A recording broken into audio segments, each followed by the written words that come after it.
parents since leaving the White House in January. The former president will speak today about civic engagement and community organizing with a group of young people at the University of Chicago. Chicago police are looking for a man who tried to lure 4 young boys into his van last week on the south side. Authorities say the suspect drove up to the children Friday night on West 75th Street. The man was driving a white van with Illinois plates, according to the children. A growing number of Illinois lawmakers say they're now cautiously optimistic about coming to terms on a state budget this year. Illinois leaders remain far apart on a state budget, even as lawmakers return to the Capitol this week. Illinois has not had a full state budget in 2 years after years of Democrats blocking movement on budget bills and structural reforms favored by Republican Governor Bruce Rauner. Don't be surprised if you see ads on social media this week and next for Eastern Illinois University. School announced last week a new push to boost online recruitment. EIU is struggling to find students. Enrollment is down to 6,700. It was over 8,500 just 2 years ago. Celtics evening their opening round series with the Bulls, 104-95 with a win here in Chicago. Jimmy Butler 33 in the loss, and the Celtics will host Game 5 Wednesday. Reds avoid a 3-game weekend sweep with a 7-5 victory over the Cubs in Cincinnati. White Sox jump out to an early lead and never look back. They cruise past the Indians, 6-2. The news service of NTB. Get your 5-quart conventional oil change today, $19.99 plus $3 disposal fee for tires, oil service, and repairs. National Tire and Battery. That's all you need. 5:05 is our time. We'll have a check of traffic and weather on the way next on AM 560. By now, you've had your chance to watch the mainstream media do everything they can to destroy President Donald Trump. Any pretense of being fair and impartial is now history. While all these years they were playing a game trying to disguise their true intentions, now it's simply Katie bar the door. Certain networks seem to have abandoned whatever journalistic credibility they once held dear. So what to do? Where do you turn? How can you know what's really going on? Just keep it right here. We'll get you through. AM 560, The Answer. The secret to how the rich keep getting richer is by passing down their wealth, generation to generation. If you do the same thing, you'll be leaving a legacy and be doing one of the most important things possible for the people you love. The ugly truth is, you don't have an estate plan. Everything you own, including your house, cars, investments, everything could be tied up in courts for a year or longer. It could cost your estate tens of thousands of dollars in probate and legal fees, even double government taxation. You can avoid this painful, costly mistake by contacting Tom Fortino of the Alpha Wealth Group. Tom hosts the Alpha Wealth Hour, heard Saturday mornings at 9 on AM 560, and has been a featured expert on Fox Business, Fortune, and Money Magazine.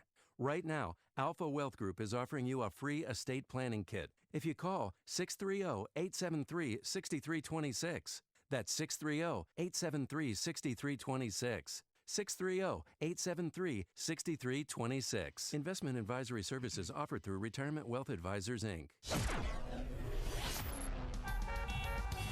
5:07. Let's get an update on the roads this morning. In the Alarm Detection Systems Traffic Center, in for Jim, here's Dominic Fortini. In Orland Park this morning, we've got crews working a crash at LaGrange in 143rd, but a more serious crash southbound 355 right near Maple. 3 right lanes are blocked off because of a semi-fire.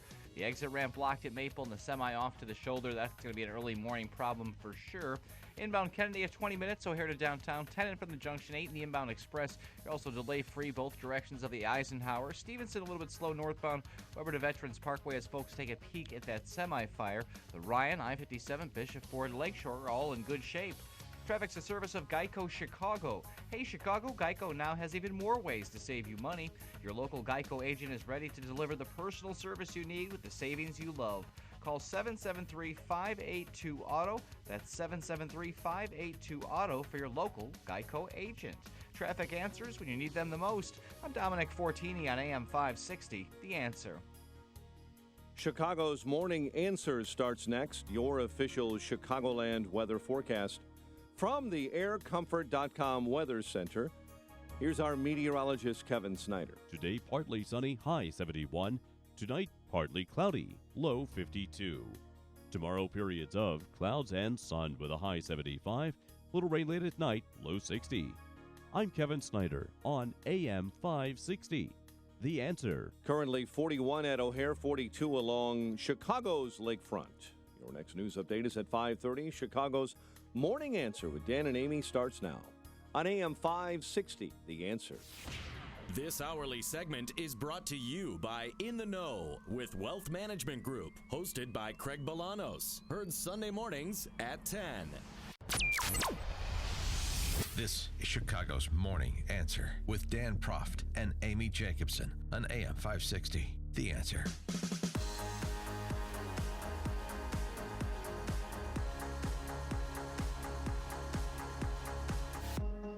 Good morning, Dan and Amy. So how about that French election?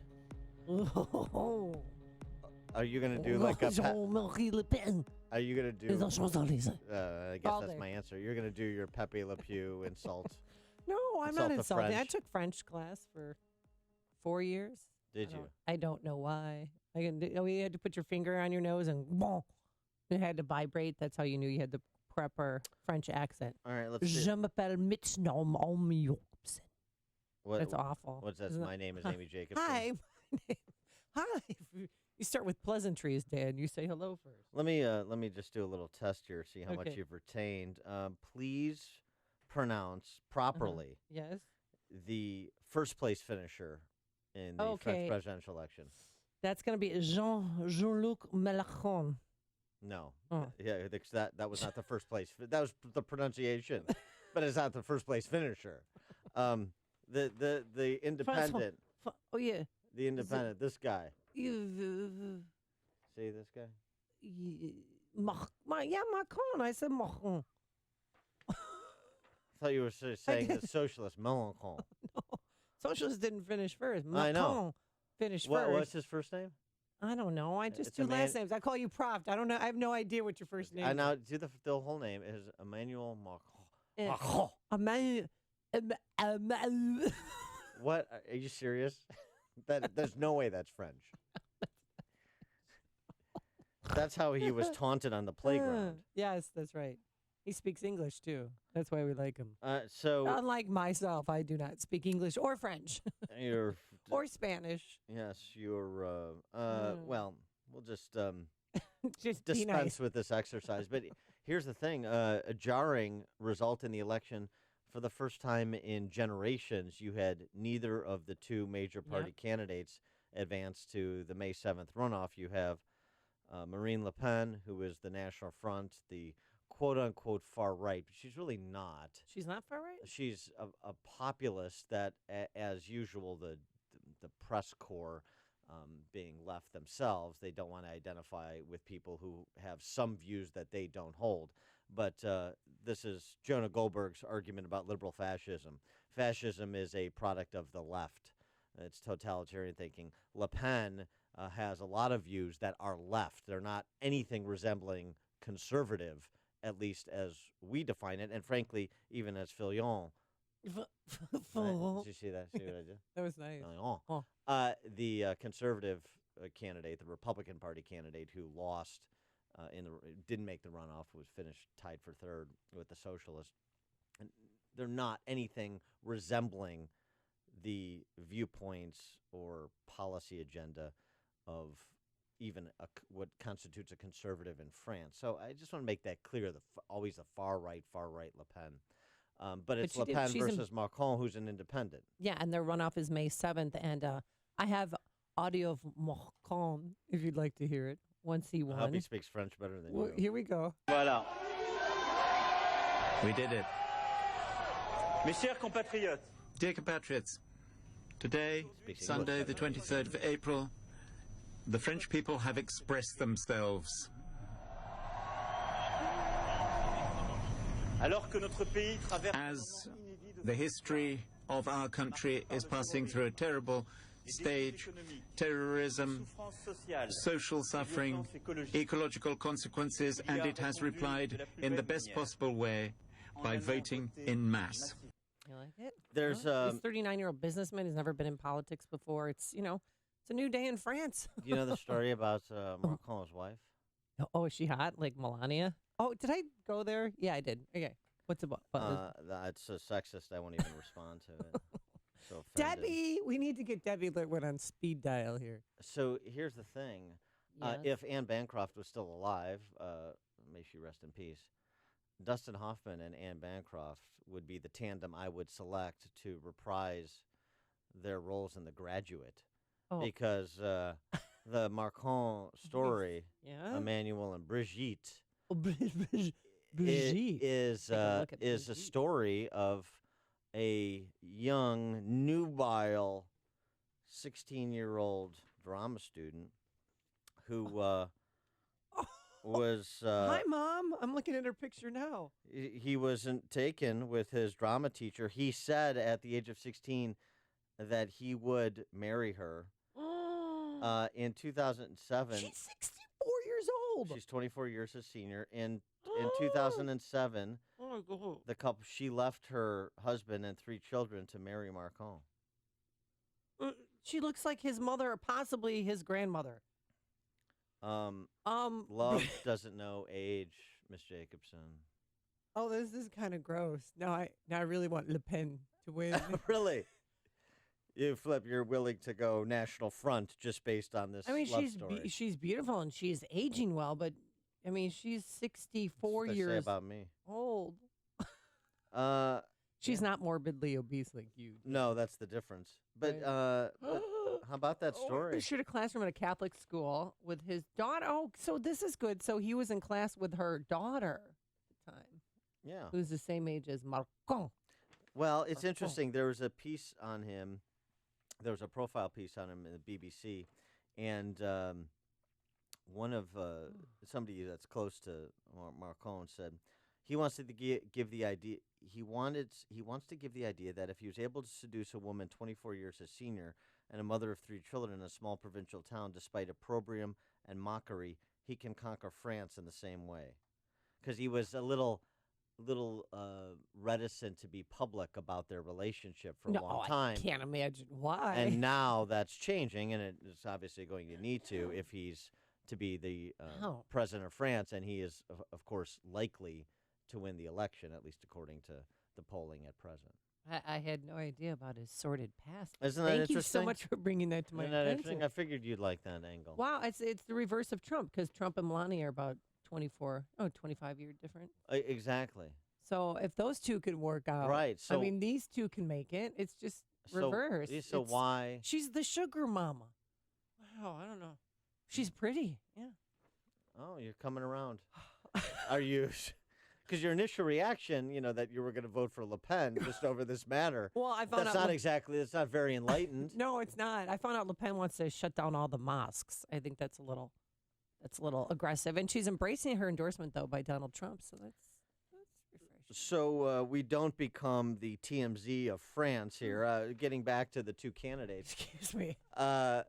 There's a very good piece by Tom Rogan in National Review where he makes the case that American conservatives, if nothing other than out of thanks to Lafayette, who helped us so critically during the American Revolution before the siege on Yorktown, as you know, Yes. Thank you. American conservatives should support Macron. I just like doing that. I don't know. It's fun to we just play. say Macron here. Yeah. But Emmanuel Macron yeah, and his haughty older wife. yeah. Brigitte. Yeah. So I say it in Bridgeport. He goes through an actual compare of Macron versus Le Pen. I keep thinking you're saying macaroni. Macron. Macaroni. Well, you'd have to add the vowel. at Right. the I end. understand. Yeah. But his policies are more conservative than Le Pen. She supports protectionisms, actually increasing the welfare state, retaining the 35-hour work week, which is absurd. 35-hour. Ooh, Well, exactly. Sissies. It's essentially Man up. That's socialism. What Right. Le Pen's platform is socialism. So again, tell me how she's the far right candidate? No, it's left. Le Pen. He also makes this point too because a lot of people have compared Le Pen to Trump. Not. Le Pen fetishes national division. Macron speaks of patriotism joined to opportunity, and Rogan goes on to write, where Trumpism consists of chameleon political expediency, Le Penism is grounded in the purity of sectarian anger. Trump flirts with sectarian rhetoric, but he corrals it to themes of crime, unemployment, and trade. Le Pen's identity politics run far deeper. Rogan also suggests about Le Pen that she might as well be an American adversary. Yes, she wants to leave the bureaucratic and illiberal EU, but she also wants to abandon NATO, cozy up to President Putin. So the play for neither one of these individuals is conservative, but in terms of who provides the best hope for France as an ally of America, looking at it through our interests. We got to go with the guy with the sugar mama. Yeah. Is that what you're telling me this morning? Cuckoo, Mrs. Macron. It's like a hot, steaming cup of information to start your day. It's Chicago's Morning Answer on AM 560. The Answer. It's spectacular. She looks like Linda Evans. That's who she reminds me of. I have to, from Dynasty. She has the same haircut and the facial structure. Today is going to be partly sunny but nice. If you want to play golf, Dan, this is the time to do it. A high of 72 degrees. Then tomorrow we're going to have some sun and clouds, but it's still going to be warm, a high in the mid-70s. Let's get into our alarm detection systems. Traffic Center, Dominic Fortini in once again for Jim Talamonte. Eden's still pretty quiet this morning. Inbound side of the Kennedy at 20 minutes. So O'Hare into downtown. 10 in from the junction, 8 in the inbound express. Eisenhower and Stevenson roll right along. The Ryan, 15 minutes in between 95th and downtown. Inbound I-57 on the brakes at Halstead into the Ryan. That's because of that road work there. I-57, Bishop Ford, and Lakeshore okay. But southbound 355 still have 3 right lanes blocked. A semi-fire near Maple blocks the exit ramp, and crews are dealing with that off on the shoulder. Traffic answers when you need them the most. I'm Dominic Fortini on AM 560, The Answer. This is a life-changing message for anyone with sleep apnea who is on the go and tired of dragging around a big, bulky home CPAP device. Now there's finally a portable device that's as small as a soda can and weighs less than a pound. You can even add a battery that's as tiny as a deck of cards. It's the Transcend Mini CPAP. And right now, you can try Transcend absolutely risk-free for 10 days. So call now, 1-800-400-9121. Transcend is the world's first portable mini CPAP device. It gives you the freedom to sleep in total comfort anywhere you are. Our smallest and most advanced portable design ever, Transcend is so small and so light, you can fit it in your briefcase or purse to use anywhere you go. It's FAA compliant too, so you can even sleep comfortably while flying. Enjoy the freedom to sleep comfortably anywhere. To receive your 10-day in-home trial, call minicpap.com now. 1-800-400-9121. Again, that's 1-800-400-9121. Most folks are scared to even begin the process of buying a new car. No doubt shopping for a new vehicle can be intimidating. You want a dealer that really helps you get the best car for you and your family and skips the high-pressure nonsense. That's Joe Cotton Ford. They're here to help you find the new Ford car or truck that fits your lifestyle and your budget with no hassles, no drama, no high-pressure sales tactics. Really. You just can't find that kind of great customer service these days, so relax. Car buying doesn't have to stress you out. At Joe Cotton Ford, you have their word. Your satisfaction is their top priority. In fact, that's why Joe Cotton Ford is one of the highest repeat customer dealerships in Chicagoland. They take pride in working with generations of Ford buyers and their families, whether they're buying their first vehicle or their 14th. Get to Joe Cotton Ford and drive home a new Ford car or truck today. Gary and North Avenue in Carroll Stream or at joecottonford.com. That's joecottonford.com. AM 560, The Answer. Hey, before you read about it on Facebook or Twitter, or hear about it from your friends, find out what today's big stories really mean with me, Sean Hannity, today at 2, right here on AM 560, The Answer. Did you go to the Bulls game last night? No, Why not? I just didn't. You didn't want to see Isaiah Thomas score 33 points? Series is tied up now, so. Yeah, that's right. Yeah. Rondo's out. Rondo, They're yeah. going to lose the series. You can focus on baseball now. Okay. Did you go to the Sox game? No. Why not? I didn't think Season to do. ticket holder. Oh, what did? Oh, let me guess. You had to MC some Lincoln Day dinners, No, huh? no, That's what you do this time of year. no. It's fall, winter, Lincoln Day dinner season, then They summer. kind of run year round. Yeah. The Lincoln Day is It's a theme that never grows old. very liberally interpreted by the Republican Party, which is the only thing we do liberally, which is fine. Hey, guess who's in town? Barack Obama. That's right. He's The rock star returns. Yeah, rock star. Oh, this is going to be big, and I want to see how President Trump is going to handle this. He better not tweet about it. Just let him do his thing and leave it alone. What is his thing exactly? Well, he's trying to encourage people to become Democrats, the young society, because he's having a student from Chicago State, Northwestern, Loyola, of course, University of Chicago, and then 2 high school students up on stage with him. There's 6 students, and they're going to be able to ask him questions once he's done speaking. Yeah, that's going to be something. 300 people are there. Are going to be there. That's today, but yesterday he began his 2-day visit here. Oh. And the Chicago Tribune reports, unironically, you want to talk about what? Where was it Sneed? Like, he was dining Chicago somewhere. Tribune. Oh, okay. You want to talk about slanted media coverage for all of the back and forth about fake news. This is what we're talking about. It's not fake news. It's the angle of coverage. Okay.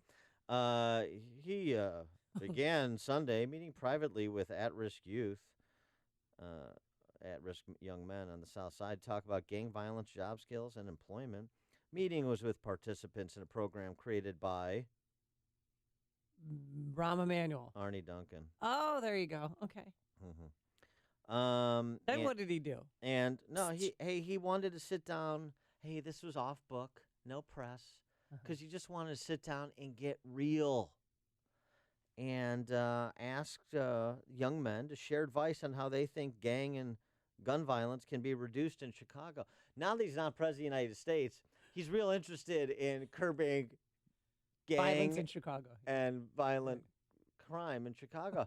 I'll tell you, what would have been a good time to take an interest in this? Yeah. When you were a state senator, or when you were a U.S. senator, or when you were president of the United States. For 8 years, yeah. I mean, that's time when you had a little bit more leverage to do things. Real legitimate gang leaders that you sat down with? No, these Or are just at-risk it's just youth? they What is just that? refer to them as at-risk. You're an at-risk youth.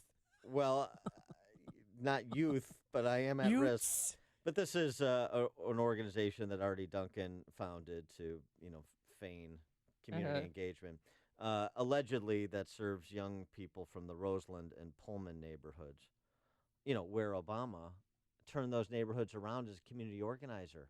Oh, yeah, right. Those are thriving neighborhoods, aren't they? Mm-hmm. Mm-hmm. That's why you need Arnie Duncan to come back with his phony baloney nonprofit to aggrandize himself for his next bull jive sinecure at Obama's behest or at the behest of the voters of Chicago. Who knows? According to one in attendance, Obama listened to the young men's stories and shared some of the challenges that he faced growing up. Oh, boy, real give and take. And he was optimistic, was the former president, about the ability of these young men to positively contribute to their communities and support their families because of the services that CRED is the name of the organization. Okay. Oh, as in street cred?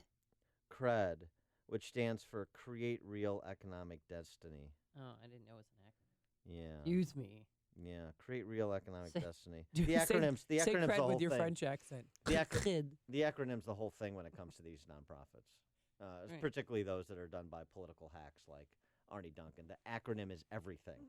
You have to get the acronym right. And Create Real Economic Destiny. And so anyway, he did that.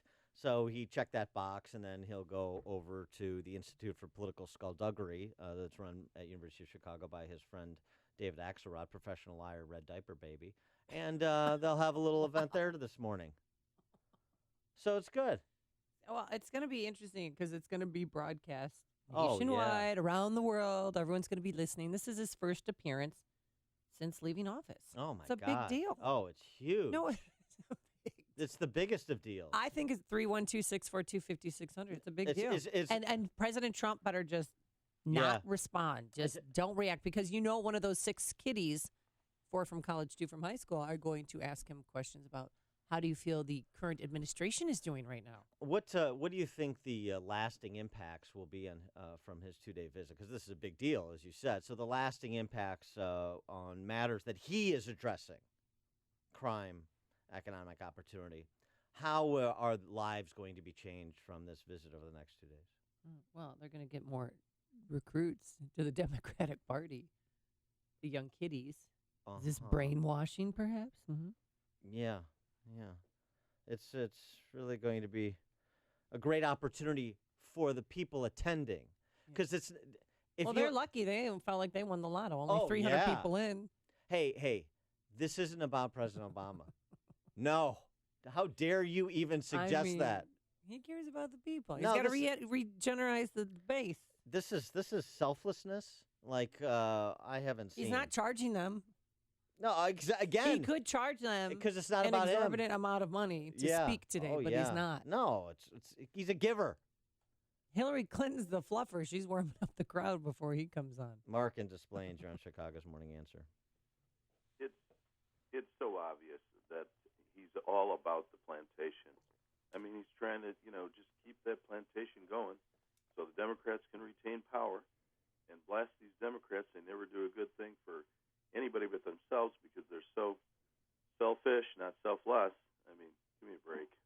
Thanks for the call, Mark. I don't know which Arnie Duncan and Barack Obama you're talking about. These are two people that, what can I do for you?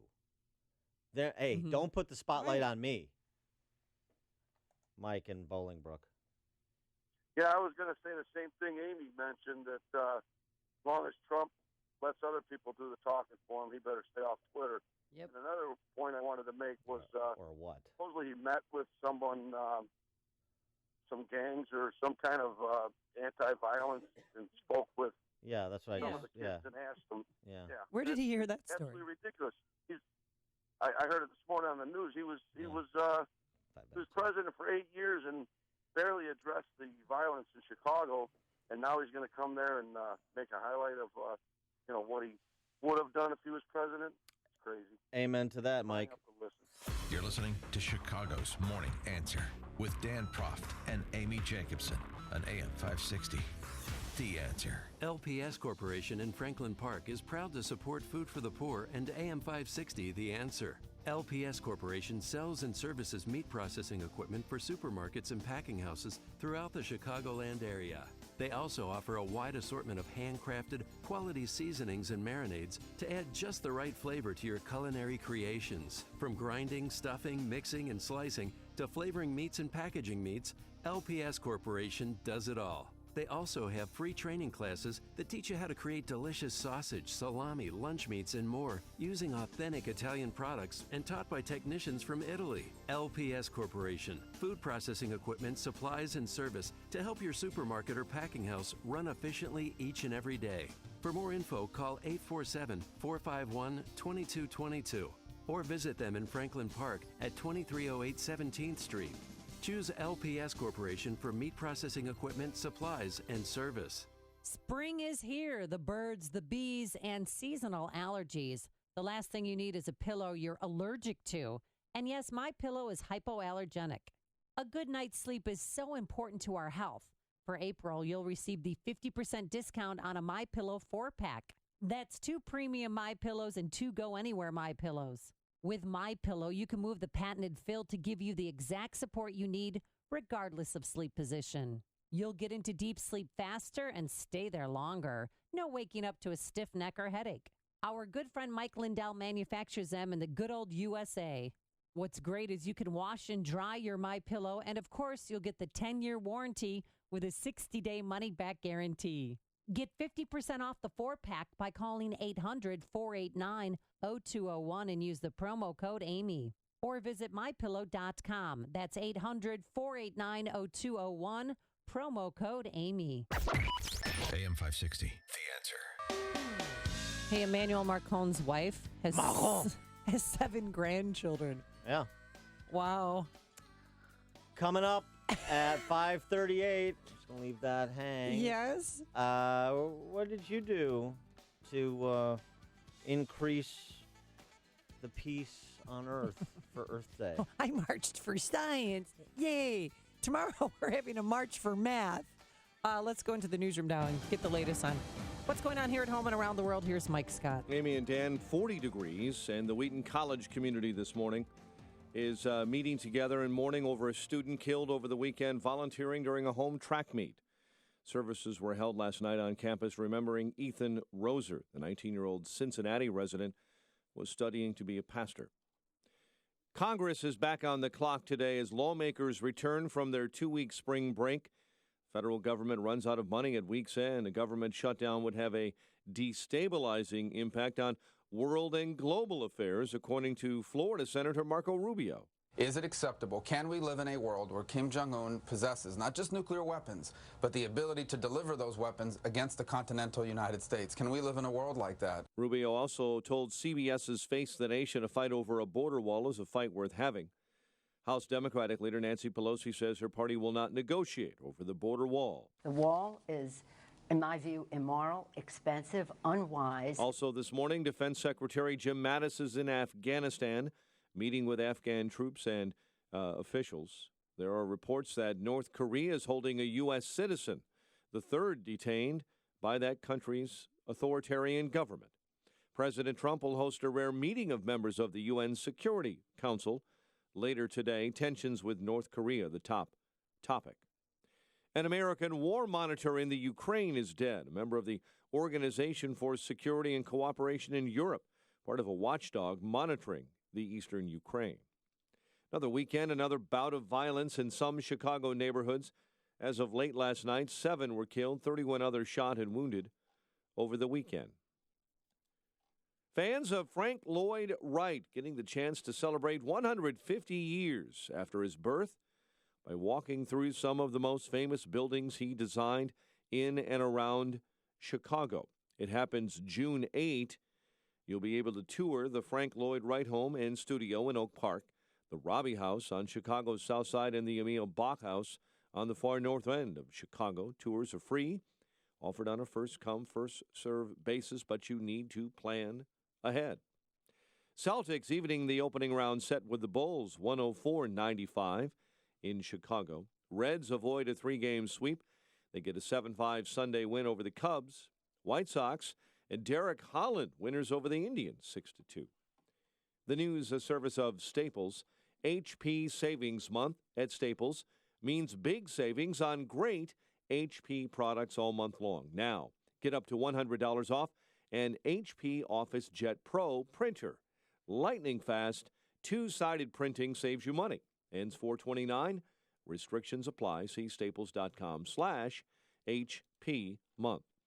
5:36 and a check of traffic and weather on the way next on AM 560. Are you hiring? Join the over 3 million businesses that use Indeed.com for hiring. Post your next job opening on the world's #1 job site, Indeed.com. How would you like to lose 10, 15, even 25 pounds in the next 30 days? Well, I'm about to tell you how you can do it for free right now. You've probably heard of Beachbody or seen their workout DVDs on TV like P90X, Insanity, and 21 Day Fix. Well, they just launched a beta trial of their new online video service called Beachbody On Demand, and they're inviting you to use it for free for 30 days. Now, here's the catch. In return, all they want is for you to let them know what you think of their new on-demand service so they can make it the best fitness and weight loss site ever created. Just text the word STREAM to 303030 and you can do 30 days of P90X, Insanity, Brazil Butt Lift, or one of 500 other Beachbody workouts for free. And that means you can lose 10,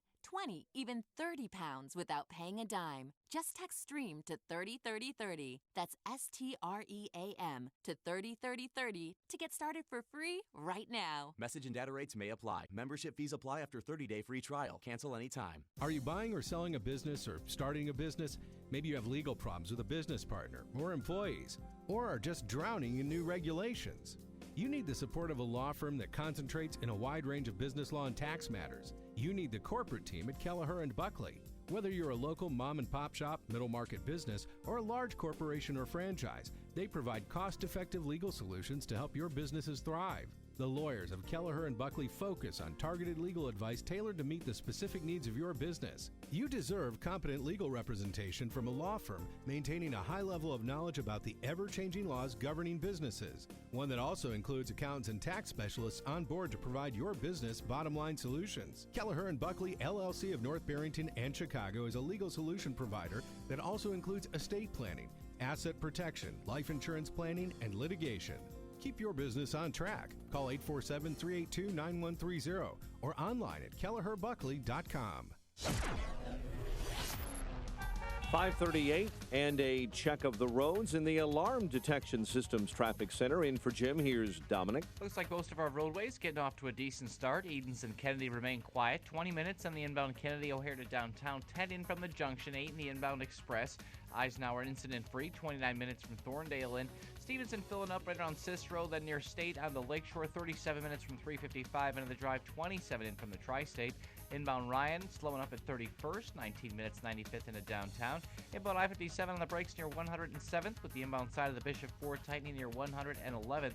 And southbound 355, now we got some heavier traffic, Ogden to Maple, as 3 right lanes remain blocked with that earlier semi-fire. Fire's out, but they're just waiting to shift that load. Traffic's a service of Dove Men Plus Care. Did you hear that 91% of guys that use Dove Men Plus Care antiperspirant recommend it? Dove Men Plus Care user Bobby said he doesn't know how it works, but it gets the job done. Sounds good, Bobby. Pick some up. New Dove Men Plus Care antiperspirant for yourself at your local retailer. Traffic answers when you need them the most. I'm Dominic Fortini on AM 560, The Answer. Chicago's Morning Answer continues next. Your official Chicagoland weather forecast from the aircomfort.com Weather Center. Partly sunny. Nice day ahead, 72 for a high temp. Patchy clouds and 52 overnight.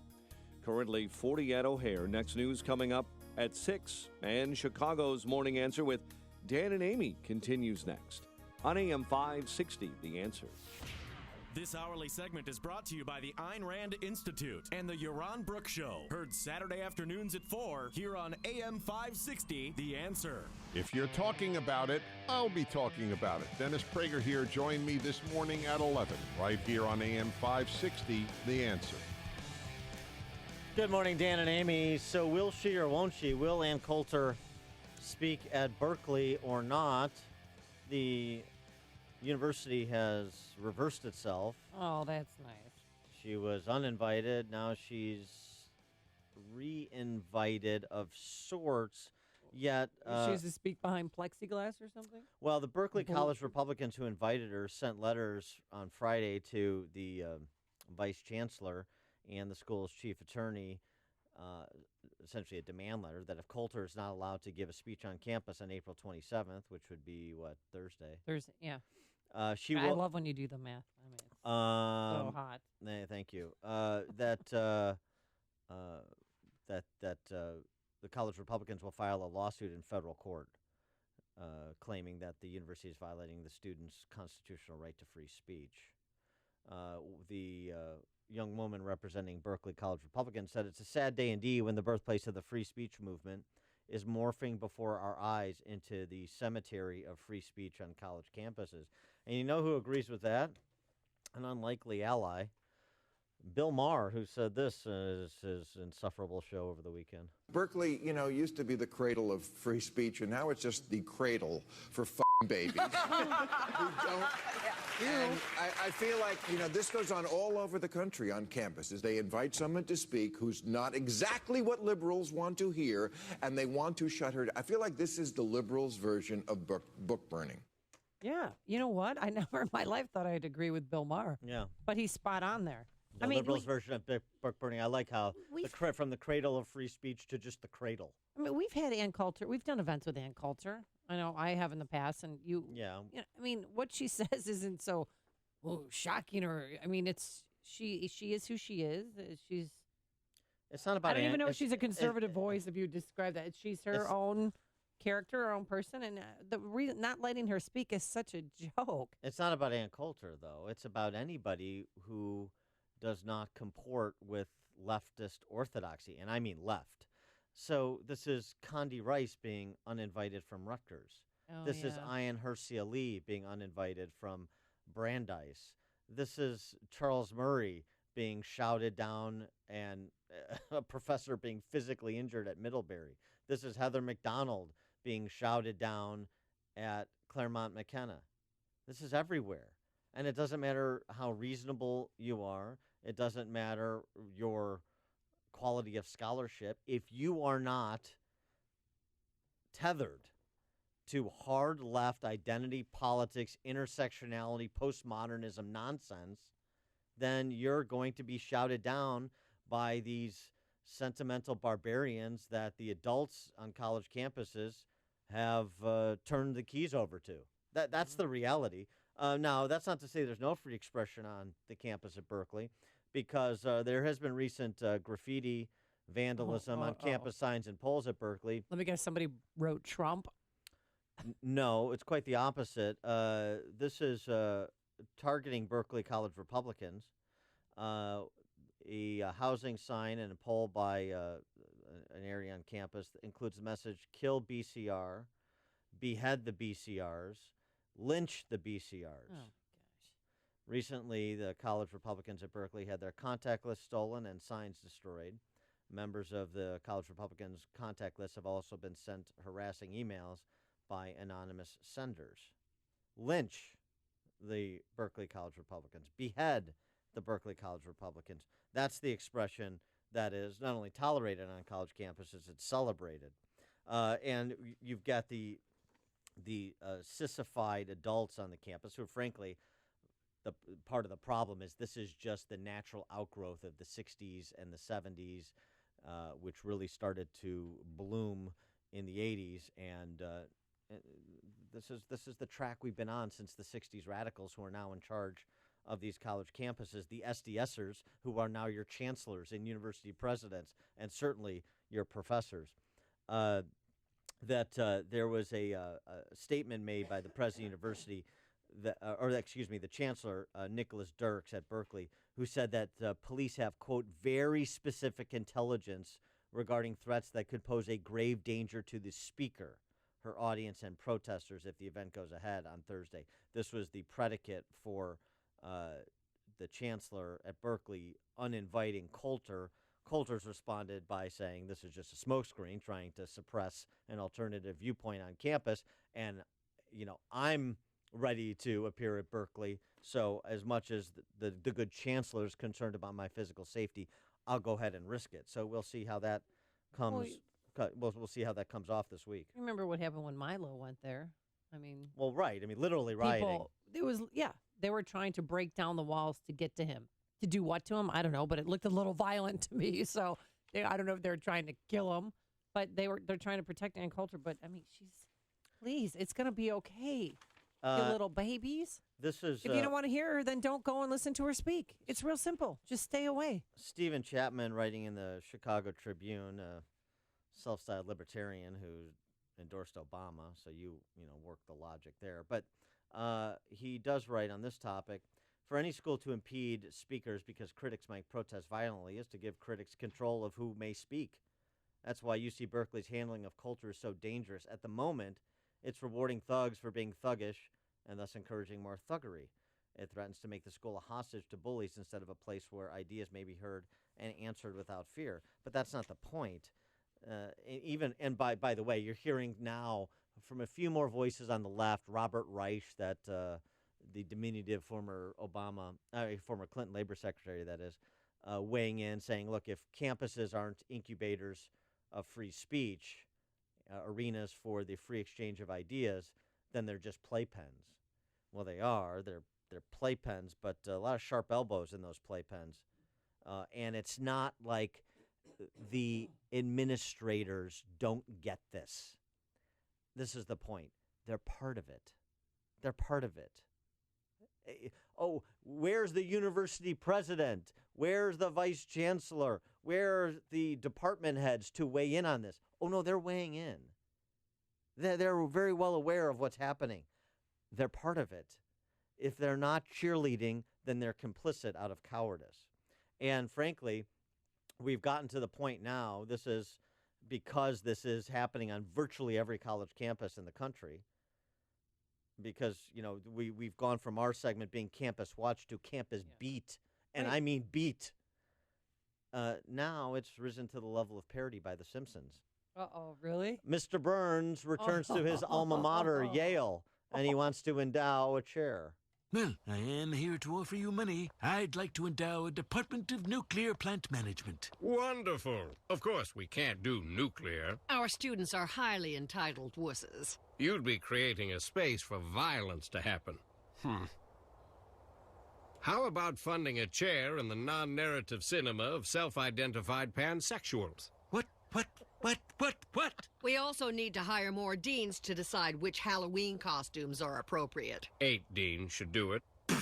Is this still a coven of capitalism where evil money can acquire a patina of virtue? Yes, that's in our charter. But with an issue as heteropatriarchal as nuclear power, we'll have to hire multicultural empathizers, build a new safe space. Not so fast. We insist on a chair of anti-nuclear studies and a nuclear-neutral curriculum pathway. Absolutely, Teddy. We run all decisions past the squash team. Also the fencing team, water polo, and Handsome Dan the mascot. Release me, you hound. Oh, yeah. What's happened to this place? Yeah.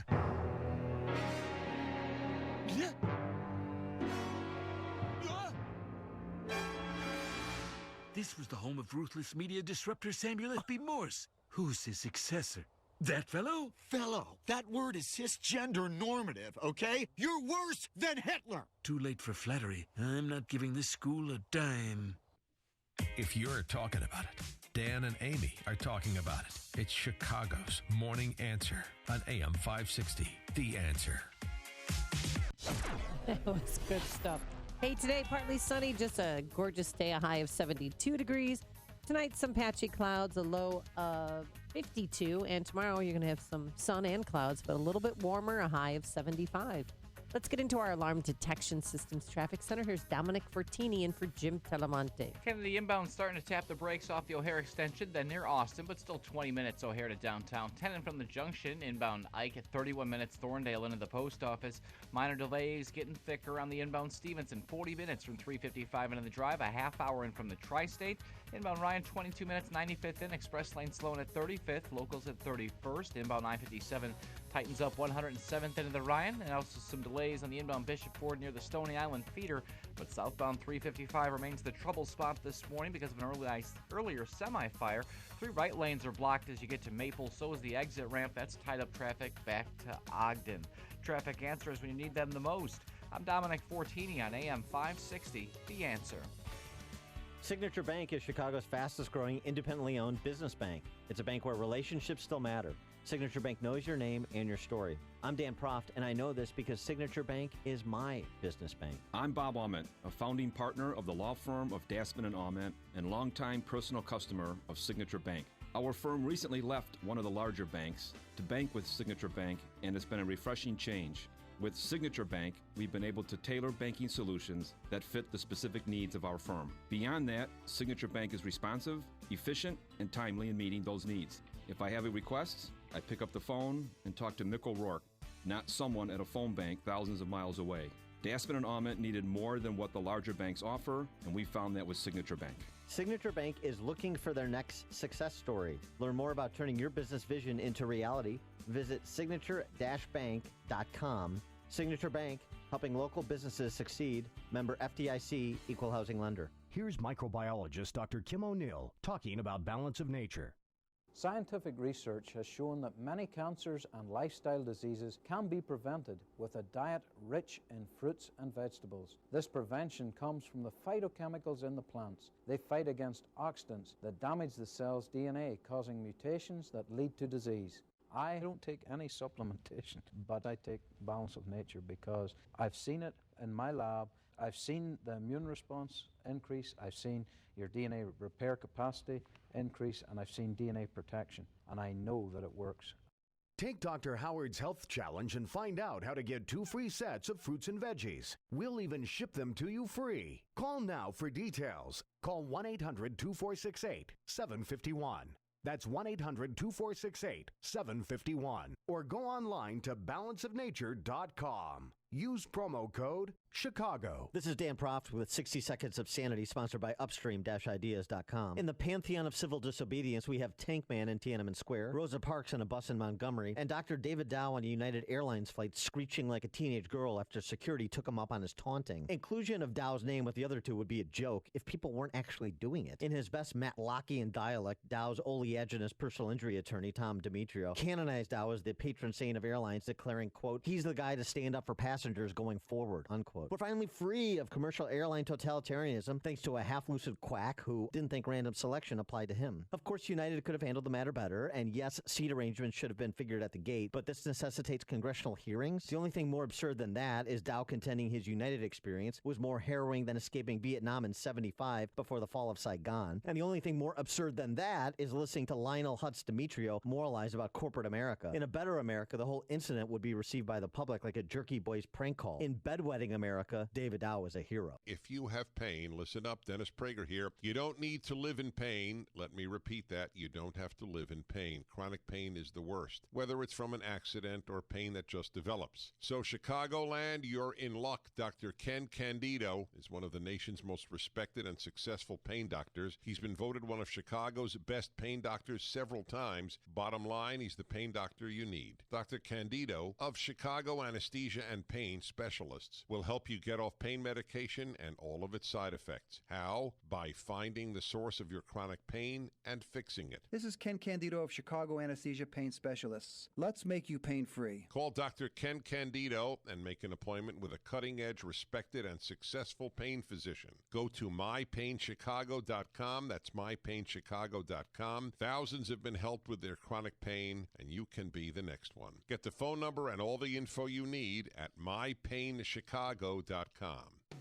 Go to where the pros go. McGrath Printing and Custom Apparel. If you're a business owner with commercial printing needs, contact our friends at McGrath Printing Custom Apparel, proud supporters of AM 560 and Food for the Poor.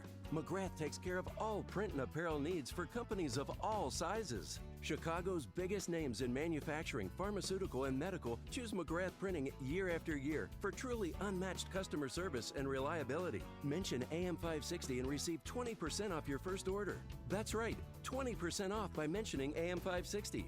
For a quick quote, visit McGrathPrint.com, McGrathPrint.com, or call 815-356-5246. That's 815-356-5246. Go to where the pros go. Go to where the pros go. McGrathPrint.com. McGrathPrint.com. A recent study asked 12,000 adults why they take expensive multivitamins and minerals. With the answer, here is the inventor of Texas Superfood, Dennis Black. University studies show that multivitamin supplements are mostly synthetic and do little to improve your health. I believe the secret to great health is pure natural nutrition, not chemistry-set supplements. Great health comes from nature, and that's what's in Texas Superfood. Nature's antioxidant-rich vitamins and minerals from 55 vine-ripened fruits and vegetables. So here's my health promise to you. Switch from your chemistry-set vitamins to Texas Superfood for 90 days and experience increased energy, more focus, and better sleep, or return it. No questions asked. Now, when you order 2 bottles of Texas Superfood, you can get the 3rd bottle free, but you must call now. 877-55-TEXAS. That's 877-55-TEXAS. You can also order online at TexasSuperfood.com. Call now, 877-55-TEXAS. That's 877-55-TEXAS. 5:57, and an update on the roads this morning in the Alarm Detection Systems Traffic Center. In for Jim, here's Dominic Fortini. Roadway's getting slower as traffic volume picks up. 22 minutes O'Hare into downtown on the inbound side of the Kennedy. 10 minutes in from the junction. A little bit of a delay from Austin to Central. On the westbound, on the outbound side, quick tap the brakes at Foster. 22 minutes as well downtown out to O'Hare. Inbound side of the Eisenhower, 31 minutes from Thorndale in, 18 in from Manheim. Delays on the inbound Stevenson slow you up as you approach Harlem. And then definitely tight as you reach the Ryan because of the road work. 45 minutes from 355 in. Inbound Ryan tied up at 31st. 22 minutes, 95th into downtown. Inbound 957 on the brakes near 107th. But southbound 355 remains slow right near Maple. That's because 2 right lanes are blocked because of an earlier semi-fire. So is the exit ramp to Maple. Traffic's a service of Staples. HP Savings Month at Staples means big savings on great HP products all month long. Now get up to $100 off an HP OfficeJet Pro printer. It's lightning fast, two-sided printing saves you money. Ends $4.29. Restrictions apply. See staples.com/HP month. Traffic answers when you need them the most. I'm Dominic Fortini on AM 560. The Answer. Chicago's Morning Answer continues after a full update from Fox News. Your official Chicagoland weather forecast from the aircomfort.com Weather Center with our meteorologist, Kevin Snyder. For today, partial sunshine, high 71, then a partly cloudy night, low 52. Clouds and sun tomorrow, high 75, then cloudy night with a little late night rain, low 60. Breezy with a shower or thunderstorm, some heavy on Wednesday, high 73. I'm Kevin Snyder on AM 560, The Answer. 41 at O'Hare, the news, a service of Mattress Firm. Mattress Firm is collecting new clothes to help local foster kids look and feel their best. Join Mattress Firm in helping foster kids in your community, donating new clothes to a participating Mattress Firm store or donating online at mattressfirmfosterkids.org. At 5:59, here are the stories we're following on AM 560, The Answer. The Wheaton College community in mourning after a student was killed over the weekend volunteering during a home track meet. Citations are pending following an accident that involved a CTA bus that injured 3 on Chicago's south side. An American war monitor in Ukraine is dead. Another weekend, another bout of violence here in Chicago's neighborhoods. As of last night, 7 were killed and 31 others shot and wounded over the weekend. Celtics even their series with the Bulls. Reds over the Cubs. White Sox winners over the Indians. More Dan and Amy after a full update from Fox News. WIND Chicago News Times 6.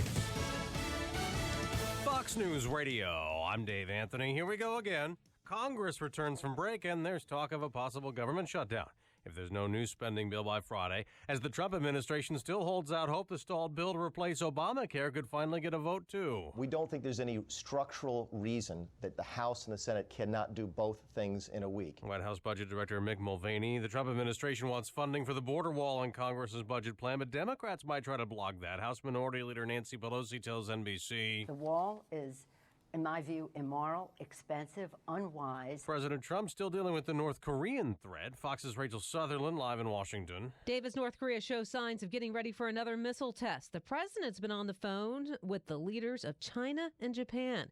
Homeland Security Secretary John Kelly told CBS Face the Nation, without nukes, Pyongyang isn't much of a threat, but he warned. The instant they get a missile that can reach the United States and they have a weaponized atomic device, nuclear device on it, we are at grave risk as a nation. The Chinese president told President Trump he hopes all parties will exercise restraint and avoid aggravating the situation, according to Chinese broadcaster CCTV. Dave. Rachel, the president will host 14 diplomats from the UN Security Council for lunch today at the White House. Defense Secretary Mattis has gone to Afghanistan for talks. The French have voted and rejected the major political parties. In 2 weeks' time, I hope to become your president.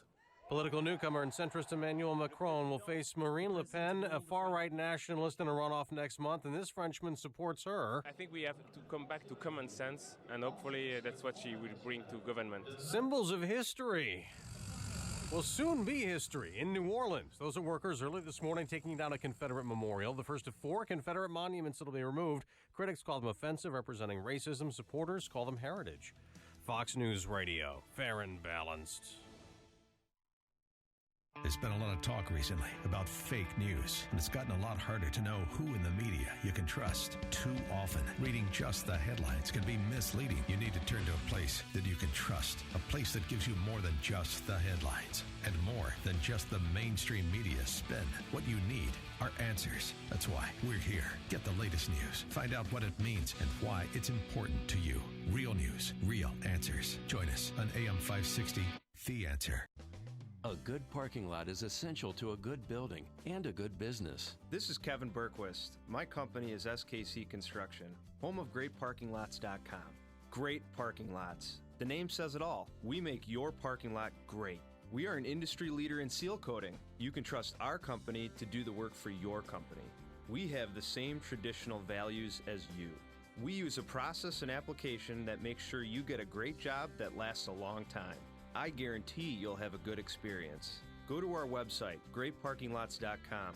Check it out, greatparkinglots.com. Go to greatparkinglots.com. Schedule a free inspection and get a quote to make your parking lot a great parking lot. Save the expense. Fix, don't replace. Contact SKC Construction now for commercial parking lot seal coating and maintenance. SKC Construction, home of greatparkinglots.com. greatparkinglots.com. Over 3 million businesses use Indeed.com for hiring, and independent research shows that 5 times more hires are made through Indeed than any other job site. By creating the easiest, most effective hiring experience, we help businesses find great new people every day. Right now, we're giving new users a $50 credit to post a sponsored job on the world's #1 job site.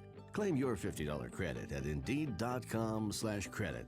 Terms, conditions, and quality standards apply. Looks like some cable and phone companies are trying to sell home security. But when a burglar sees one of their signs in the front yard, what does it say? Oh, wow, this home has 599 channels. Or, oh, these guys have high-speed internet. But the ADT sign, it says, this family trusts the company whose name means security. So beat it. It's no wonder 5 times more people choose ADT to protect their homes. Learn more at ADT.com and to see licensing and terms and conditions. Listen to AM 560 on your mobile device. Now available on iHeartRadio. Online at iHeartRadio.com. This is Chicago's Morning Answer with Dan Proft and Amy Jacobson on AM 560. The Answer.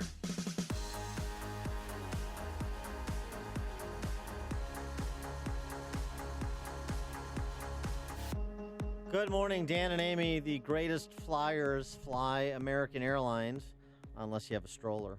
We've got another incident. Yeah, this that's was captured good. on cell phone video. Bring it. So it's been raised to the importance of a national conversation. I wonder when we'll hear the first busybody headline whore politician call for congressional hearings or introduce legislation to regulate how strollers may be deplaned. Here's the story.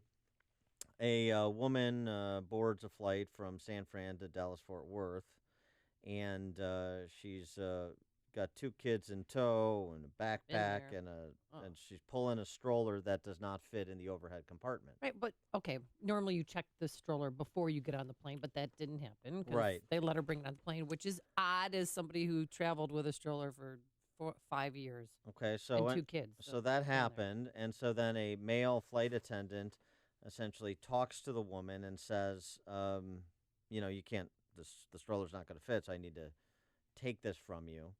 And while taking it from her, Yeah, what happened, Dan? he narrowly misses, I guess, hitting the child that was in her arms, and he hits her in the head, and then this is the result. You can't get violent with baby. Just give me back my stroller, please. She's crying, just giving my stroller Back baby. because she wants to get off the plane because she Right. doesn't feel safe flying with this flight attendant. She's crying, and so that happens, and of course passengers are witnessing this. Yeah, assault of a mother of 2. What? Well, I mean, the flight attendant was a little edgy. Let's just be clear. No one is suggesting the flight attendant took the stroller and purposely struck the woman. Let's just establish that. So assault requires intent. So the stroller hit her, but no one is claiming the flight attendant intended to do Well, he was careless. I mean, come on. that. You can argue a negligence. All right. Okay. In a court of law. So, this is where it's going to go. Lionel Hutz Demetrio, I think, has already filed motion to impound the offending stroller. So passengers are watching this, and then some gentleman in first class. Man's man. He gets up want a when piece of the meat. offending flight attendant resurfaces, and this begins. Hey, bud. You do that to me and I'll knock you flat. Stay out of it. Come on, try it. Right. You get the hell up. Get the hell out. Come on. You try that with a man, I'll knock you out. Well, I'm not going to get right back. Tony. Yeah. Go with us where we're going. Come on. You don't know what the story is. I don't care what the story is. No one's heard a baby. It was not an accident. You keep looking at me and it shows me it's what you did to that lady. Just keep it quiet. Yeah, I can see exactly what you did. Maybe you'll get videotaped too and get all over the news. Yeah, I got it. And on AM 560, The Answer. So this guy gets up. They say, hey, bud, you do this to me, and I'll knock you flat. And then the Real guy, simple. And then the male flight attendant gets right up there, chest to chest. He says, "Go ahead, come on, hit me." Hit me. And then the captain comes out, and he doesn't say anything, but he separates the two eventually. And then the woman's there in the corner still on the galley, crying because she just wants to get off the plane, which eventually she did. And then the Zucker brothers come on to film the whole thing because this is going to be yet another sequel to Airplane. This is so absurd. 312-642-5600, turnkey.pro answer line, 64636DA, turnkey.pro text line. Although we just lost our phones, so that's not helpful. So we'll see if you guys have phones in there. We'll take calls. In What terms was your of initial reaction if you of it? saw what happened, Mm-hmm. and now you get a little bit of a sense of it, who's in the right and who's in the wrong. Much of it relates to, well, the flight attendant, number one, taking the stroller away and the accidental contact. And then number two, this guy getting out of first class and trying to be the big man on campus. I love it. I mean, passengers have rights, and he's a man's man. I mean, he got up and took a stance and wanted to deck the flight attendant for what he did, because I know you think it was an accident, but he was so careless in hitting her and almost the child with a stroller that American Airlines did the right thing. They removed him from duty right away. Yes, he has been removed from duty. Yes, and they're investigating the situation, and they sided with the passenger, not with their employee, which speaks volumes for that company compared to what United did 2 weeks ago. Does it speak volumes for the company, or is it just them trying to avoid the firestorm of controversy, the negative impacts of a public protest, and so they're willing to sacrifice an employee who did basically nothing wrong? Oh, damn. He was removing a stroller that couldn't be Couldn't fit in the stored. overhead, right. So again, what was the offending act of the flight attendant? That he should have been more careful, especially when she was holding a baby in her arms. I mean, you have to be very careful and meticulous how you load items into and out of overhead space. That's why normally flight attendants don't touch. If you can't get your stuff, your carry-on into the overhead by yourself, they normally don't even help you at all. But here's the thing. So United, American put him, he's been removed from duty. She was then took a later flight from San Francisco to Dallas. They upgraded her and her two children to first class as a way of saying, thank you. But she sounds like she's a foreigner. I still don't know her name. I've been looking everywhere to see her name, but she's hasn't filed anything yet. I don't know if she's going to get an attorney or she's just going to let this lie. Yeah. I'm sorry. What is the offending act again? He hit her in the head with a stroller. Right. So he accidentally clips her with the stroller, trying to remove it because it needs to be, it needs to go in cargo, right? So but he exacerbated the situation too. When the passenger got out and in his face, he even said, "Hit me, bring it." I don't think that they're trained to start street fighting on an aircraft. So the bring it on. Excuse me. The flight attendant exacerbated when the passenger got out of his seat and confronted him. Mm-hmm. That's the flight attendant's fault. Hit me, bring it on. He could have just said, "This is an issue between me and this passenger. Please go back to your seat." Mm-hmm. But he just seemed a little edgy, a little agitated, maybe a little too much caffeine. I don't know. But that made it worse. So it's all the flight attendant's fault. That's what you're saying. Yeah, it is. Really? Yeah. Okay. Take your calls, 312-642-5600, turnkey.pro. Answer line, 64636DA, turnkey.pro. Text line. We'll see if we can get Alexander Graham Bell on the blower and restore ourselves to the 21st century after the break. Listen to Dan and Amy on your smartphone. Download the AM 560 mobile app today at 560theanswer.com T-Mobile. Your phone call's coming up, 312-642-5600 or not. Forecast, though, is on. We're going to have partly sunny skies, just a nice, pleasant day, high of 72 degrees. Tonight, some patchy clouds, a low of 52. Tomorrow, some partly sunny skies, even warmer, a high of 75. And then on Wednesday, it's going to be breezy with a morning thunderstorm in spots and showers and heavier thunderstorms by the afternoon, a high of 73. Let's get into our Alarm Detection Systems Traffic Center. Here's Dominic Fortini in once again for Jim Telemonte. Inbound side of the Kennedy this morning hung up Foster to Central. 22 minutes O'Hare to downtown. 10 and from the junction. 8 still looking good in the inbound express. Inbound side of the Ike slowing up at Wolf. 34 minutes Thorndale in. Inbound Stevenson. Brake lights Lamont to Cass. Route 83 to County Line and pretty thick from the Ryan to Lakeshore. 53 minutes from 355 in. Inbound Ryan 23 minutes. 95th into downtown. Getting hung up in the express near 31st. Locals tied up at 31st. Inbound I-57 hits the brakes 111th into the Ryan. Inbound Bishop Ford hung up near Cottage Grove. Still a situation going on southbound 355. You got the exit to Maple blocked.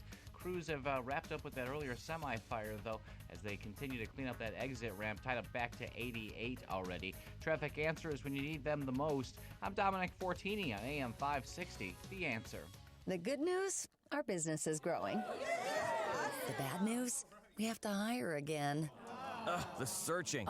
Where do we look? What if we hire the wrong person? Actually, we could use ZipRecruiter. ZipRecruiter?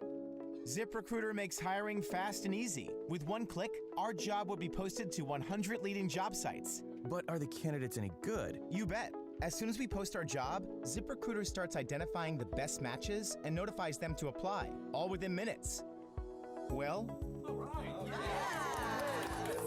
Whether you're looking to fill one position or 20, find the best candidates fast with ZipRecruiter. Find out why ZipRecruiter has been used by hundreds of thousands of businesses in a variety of industries nationwide. Right now, you can try ZipRecruiter for free. Just go to ZipRecruiter.com/work. That's ZipRecruiter.com/work. ZipRecruiter.com/work.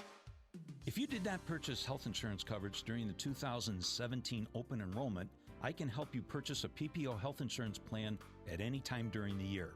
This is Tom Marabali, your health insurance advocate and independent producer for Blue Cross Blue Shield of Illinois and other health insurance carriers. If you are between the ages of 19 and 64, you are automatically paying for maternity coverage whether you want the coverage or not. If you are a non-smoking 50-year-old male or female living in the city of Chicago, the monthly premium rate for a 100% tax-deductible health savings account PPO plan would be $590 per month. But I can show you how to eliminate the mandatory maternity benefit and lower your monthly premiums down to approximately $240 per month.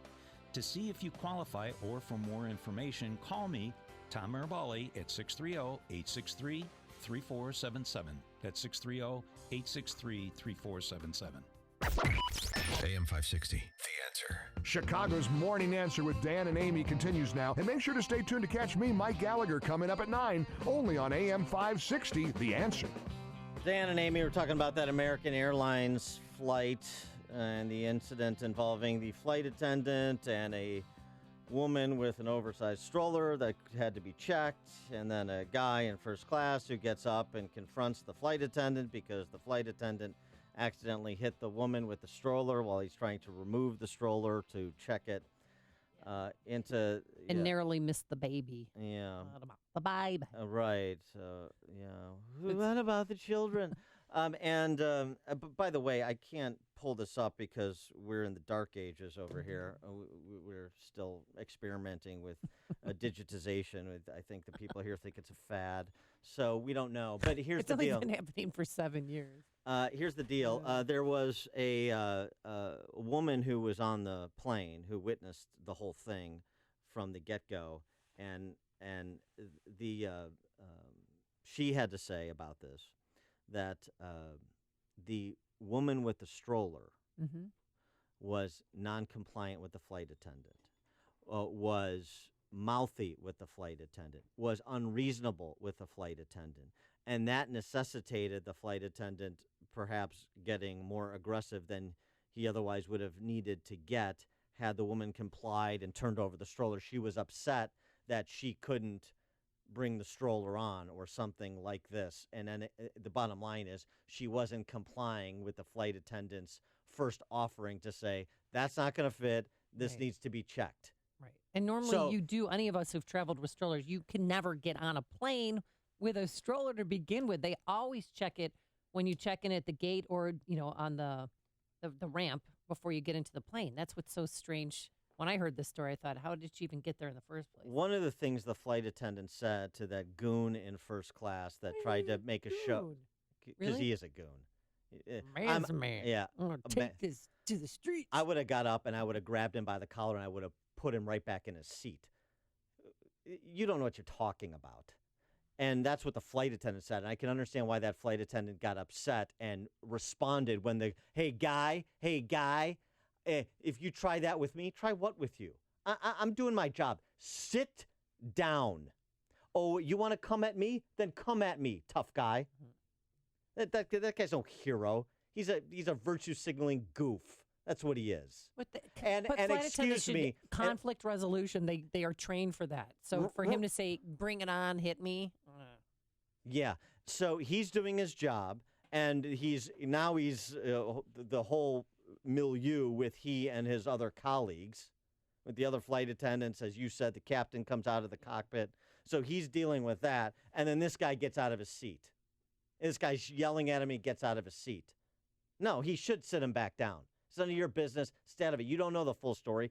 And my guess is, I don't know, but my guess is, and this one passenger in her missive seems to so indicate, that his first offering wasn't ripping the stroller out of the mom's arms and, carrying off indiscriminately without concern for hitting anyone. That's silly. There's not a shred of evidence to support that contention, and it strains the bounds of credulity. So because more likely what happened is she was non-compliant, and this other passenger observed and reported, and, he's trying to do his job, and then this accident happens, and then it spirals into some incident because everybody's got to be involved to show how concerned they are about their fellow man. Blather, nonsense. Well, American Airlines said the actions of our team member captured here do not appear to reflect patience and empathy, two values necessary for customer care. Give me a break. That's just crisis calm pablum. You know that. Bob and Manuka, you're on Chicago's Morning Answer. Morning, Dan. Morning, Amy. Hey, my big question is that guy that confronted the flight attendant, why wasn't he removed from the flight? He threatened that flight attendant. He should have been removed from that flight. He wasn't. If I was there, I would have said, hey, this guy's got to go. Yeah, I agree with A you. news crew interviewed him in Dallas, and he still stood by what he did. Oh, well, of course he did, because he's a hero in his own mind. Real tough guy. Thanks for the call, Bob. Sean in Cherville, you're on Chicago's Morning Answer. Hey, good morning, Amy and Dan. I think the woman was wrong. I'm pretty sure that they brought the stroller on because she had two little kids, and you got to carry two little kids, and that's cramped little space in the airplane. I'm sure that the flight attendant tried to make all reasonable accommodations to get the stroller, stowed, but you have to check in the stroller. The guy from first class, should have just sat in the seat. There was no reason for him to be in regular class. And I can't wait till I guess the flight attendants union starts to push back and say, hey, all these customers are kind of, out of control. If you're not going to protect us, then maybe we shouldn't be flying. Yeah, thanks for the call, Sean.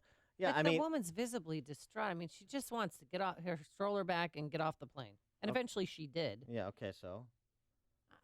That's why he stood up to help a damsel in distress. Oh, yeah. Really? And here's what you believe. You believe, what, this flight attendant? That's a flight attendant. He's got it in for babies. That's it. Maybe he can't have children. That's why, yeah. He was envious of her with two kids. He wanted one of them. He wanted the little blonde in her arms. Or maybe there's a cultural difference here, too. I mean, I don't know where she's from. I don't know her name. I'm still trying to figure that out. But she does seem to have an accent, so maybe it's a difference in what they do. She speaks English. Right, but so there was no miscommunication because of a language barrier. The guy actually got up twice. I mean, the first time he got up was to check on her, sat back down, then then the No, big bad stroller no. beater came back on, and No, it wasn't to check on her. The first time he got up was to lodge a complaint. I want to know the name of that flight attendant. That's the first time he got up. I want to know the name of that flight attendant. I want to know the name of that flight attendant. This is ridiculous. He wasn't checking on her. He was making a show of himself. Then he sat down. Then when he saw the flight attendant come back on, that's when he started yelling from his seat, and he got out of his seat into the aisle, and they had that chest-to-chest confrontation. And you want to tell me that this guy is some kind of good Samaritan? yeah, Yeah. he's a manly man. If you think that, then you don't know what manly men are. It's what Chicago is talking about. It's Chicago's Morning Answer with Dan and Amy on AM 560. The Answer. Listen to what Dave Ryan says about Andro 400. Andro 400, I really love it. It's amazing to me that I feel so good. I've lost 50 pounds. I was a size 38 waist. I've gone down to a 32 waist. My mood has changed. I don't get stressed out. It gave me so much more energy to walk, energy to play sports. Everything is starting to work again, and it feels like I'm 25. My wife is happy. I'm so happy. I'm just a completely different man. I'm taking this stuff to the grave with me. Men, have you lost energy and gained belly fat? Are you feeling stressed out? Fight back with Andro 400, the safe, natural, and inexpensive way to increase your testosterone. For over a decade, Andro 400 has helped men lose belly fat, gain energy, and feel 20 years younger. Go to andro400.com, andro400.com, or call 888-400-0435, 888-400-0435. Is your website and marketing strategy helping your business to meet strangers? This is Brandon Wilson, and this is the Distant Horizon Internet Minute. Sometimes I feel like I'm in the twilight zone. Everyone is now familiar with WordPress and Salesforce and Constant Contact, but people are forgetting how to actually be marketers and salespeople. Can you run your business just on the people you already know? Of course not. The purpose of marketing is to meet strangers and to turn them into paying clients. At DistantHorizon.com, we can build any website, no matter how custom, and then we integrate that website with social, CRM, and marketing automation techniques to ensure that your business is constantly introducing itself to new prospects, not just sending templated newsletters to people you already know. We can change the DNA of your business so you take the technical stuff for granted and focus your thoughts on growth. Would you like to rethink your strategy? Well, it's easy, and it starts with a free consultation. Call me, Brandon Wilson, on my cell phone at 773-WEBSITE or visit distanthorizon.com. That's 773-932-7483 and distanthorizon.com. I'm worried that my employees are costing me a fortune every month in damaged or missing inventory. I'm not sure how to solve this problem or who to turn to. Alarm Detection Systems installs video cameras that watch over your place of business, reduce loss, and increase profits with advanced security. ADS is an authorized Honeywell equipment dealer. Visit adsalarm.com or call 630-844-6300. Alarm license number 127000143. I can't get the alarm company on the phone to save my life. My alarm's going off all the time, and I don't know why. It's driving me crazy. Call Alarm Detection Systems. We have live reps answering our phones 24/7, 365. No auto attendant. Call 630-844-6300. Get better customer service in return. Alarm Detection Systems is an authorized Honeywell equipment dealer. Visit adsalarm.com. Alarm license number 127000143. AM 560, The Answer. Dan and Amy, where's Barbara Billingsley when you need her to calm down irate passengers? That would have been helpful on that American Airlines flight. Sean Hannity, now the subject of a sexual harassment allegation. Yeah, we're learning about this morning. Well, yesterday, Debbie Schluzel, I don't even know if I'm pronouncing her name correctly. Schluzel? Said that she was on Hannity's show one time when they were in Detroit, and he wasn't nice to her on the program. But after the show, quote, she says, he tried to get me to go back to the hotel, and she felt uncomfortable. And she said, I got a really weird feeling about the whole thing. So she's making these accusations. Of course, Sean Hannity is denying it. A number of media outlets have asked her for comment and even emailed her, seeking further comment, and she has not replied. The timing is a bit curious, wouldn't you say? Mm-hmm. Then she also put on Twitter, Hannity also got mad at me when I briefly became a redhead and wasn't blonde. And he argued with me saying my pant size was 4, which was kind of creepy. And so is she filing suit?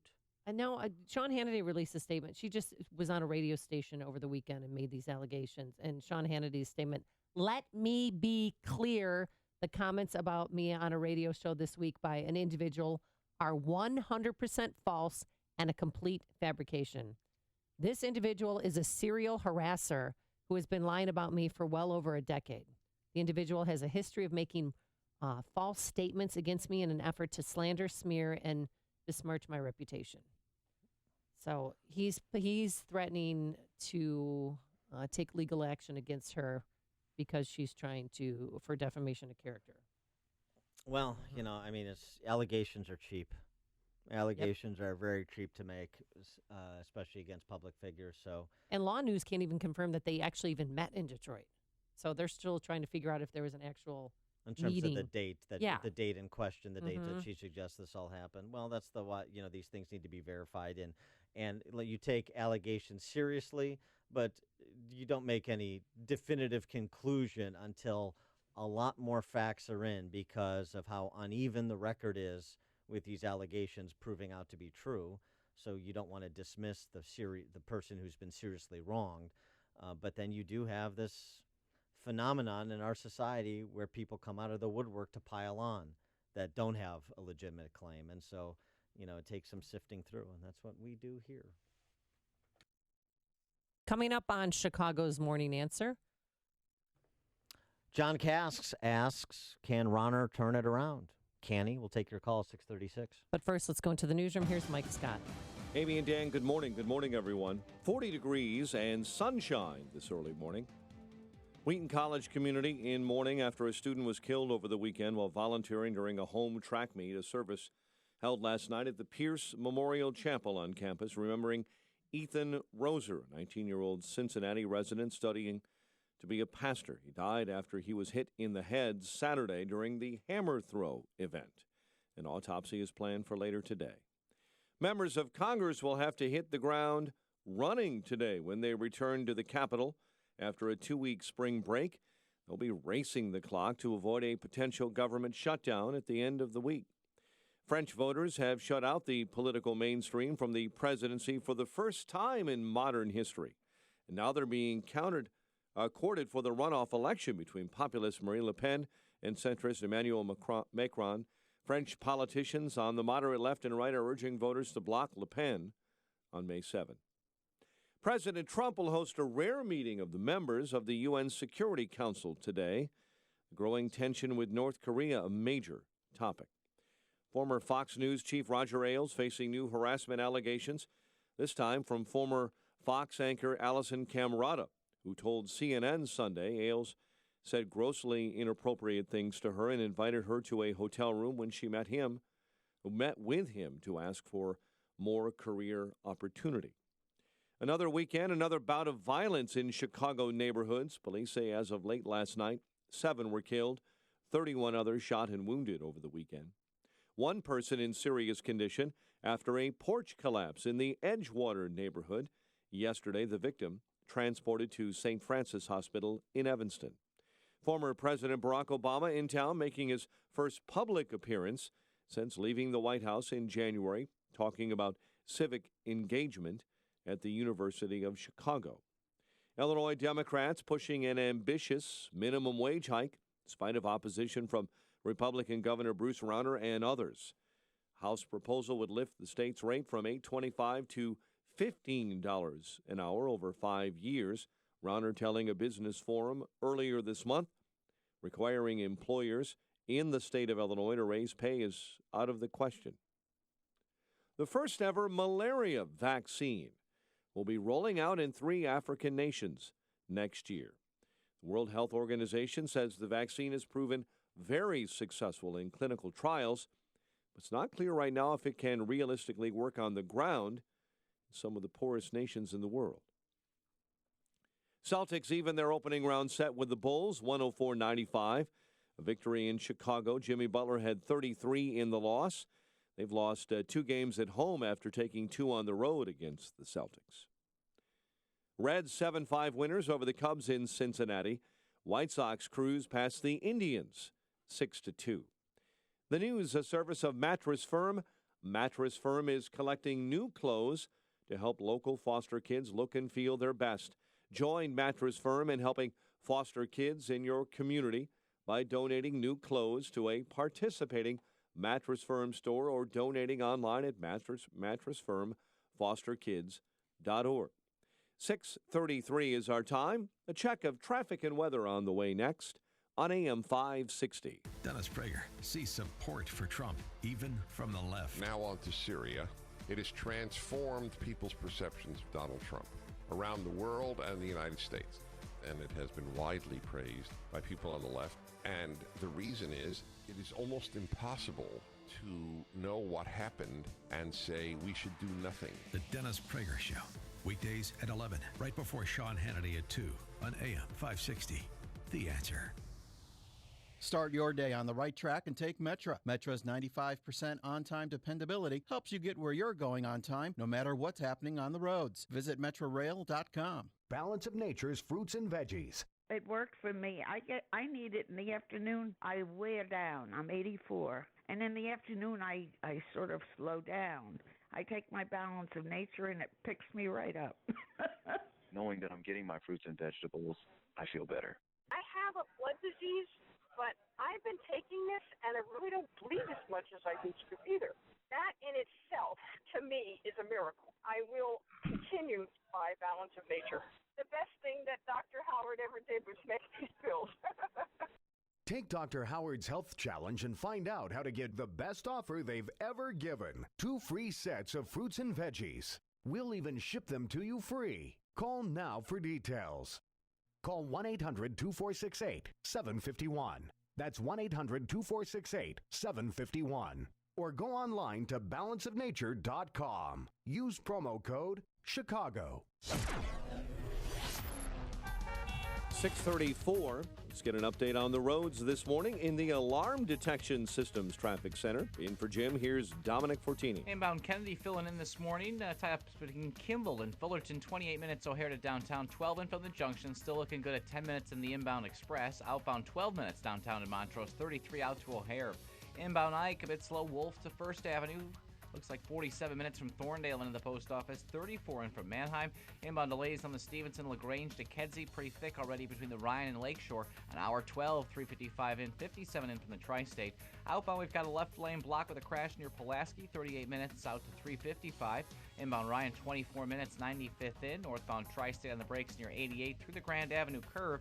Still have the off-ramp closed southbound 355 at Maple as crews work to clean up the earlier semi-fire. Traffic's a service of Staples. HP Savings Month at Staples means big savings on great HP products all month long. Now get up to $100 off at HP OfficeJet Pro printer. It's lightning fast, two-sided printing saves you money. Ends $429, restrictions apply. See staples.com/HP month. Traffic answers when you need them the most. I'm Dominic Fortini on AM 560, The Answer. Chicago's Morning Answer continues next. Your official Chicagoland weather forecast. From the aircomfort.com Weather Center, partly sunny and nice today. Will top out at 72, patchy clouds, and 52 overnight. Clouds and sun, 75 tomorrow. Low tomorrow night, 60. And on Wednesday, heavier showers and thunderstorms move into the area. It's 41 right now with sunshine at O'Hare. Next news at 7.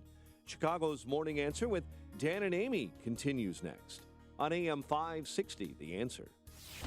This hourly segment is brought to you by Get Down to Business with Shalom Klein, the show for business and jobs powered by Tandem HR. Heard Sunday evenings at 6. Your money. Find out how to keep more of it and live debt-free. Tonight on The Dave Ramsey Show, starting at 7 on AM 560. The Answer. Good morning, Dan and Amy. And over the weekend, John Cass, our friend, page 2 columnist for the Chicago Tribune, asked the question in his column, can Bruce Rauner save himself? In order to turn around Illinois, Bruce Rauner needs to turn around Governor Bruce Rauner. And so the question is, can he save himself? And if you believe he can, how? 312-642-5600, turnkey.pro answer line, 64636DA, turnkey.pro text line. If Bruce Rauner is salvageable, how would you advise him to salvage his gubernatorial tenure? Because clearly, by implication, the question suggests that he is not in a place where he is on the cusp of re-election at this point. Is he salvageable? John Cass concludes that he is. I talked to him about this as well. He quotes me in his piece, and I suggested that Bruce Rauner is salvageable as well, that he can still win, but there needs to be a change in messaging and approach and infrastructure building and enlistment of support from the business community to policy and thought leaders that can act as surrogates for Bruce Rauner. Right now, it's a little bit of Bruce Rauner and his checkbook against the world, and that's not going to be enough. No. I mean, how much do you think this is going to cost him? Well, I think because I know he already donated, what, $50 million to his own campaign? He has, and I think, I think you're talking about a $200 million governor's race, maybe more. Oh, but both sides, right. sides. Yeah, I mean, it's going to be insane. That'll 9 break the figures, both records. sides. Oh, it may not blow him away, of course. But others saw what he did and thought, you know what? I'm a businessman. I'm an entrepreneur. I'm a capitalist. I'm going to make money. I'm going to spend my own money on my campaign, and I can be governor. J.B. Pritzker. Yeah, I'm a scion of a wealthy family who Right. just inherited money and then sat around pretending to be an entrepreneur and a capitalist. Oh, okay. I wouldn't put them in the same category. Bruce Rauner made his money. Right. J.B. Pritzker inherited his money. Chris Kennedy. Basically inherited his money. And, Name recognition is pretty strong. And, of course, his name as, the son of RFK. But the question is, for Bruce Rauner, how does he save himself if you believe he can save himself? One of the things that Rauner thinks is that his reelection runs through groups like yours, Amy, neighborhoods like Lakeview, or transplant Lakeview to the suburbs, and left-leaning suburban women. So, where do you think Bruce Rauner is, and what does he need to do? I think what I'm hearing from my Lakeview liberal ladies is that he's done. Why? They are not support because they think that this state is in financial ruin because of him. They don't wake up and see that Mike Madigan is the reason for all of our financial troubles.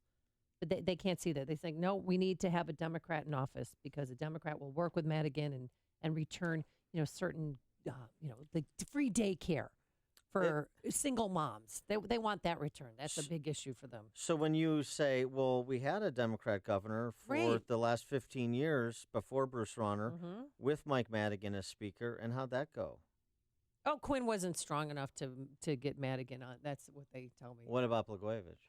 Yeah. Well, what about it? What about, yeah. I mean, 15 years of Democrat governors to work with Madigan, and still nothing got done.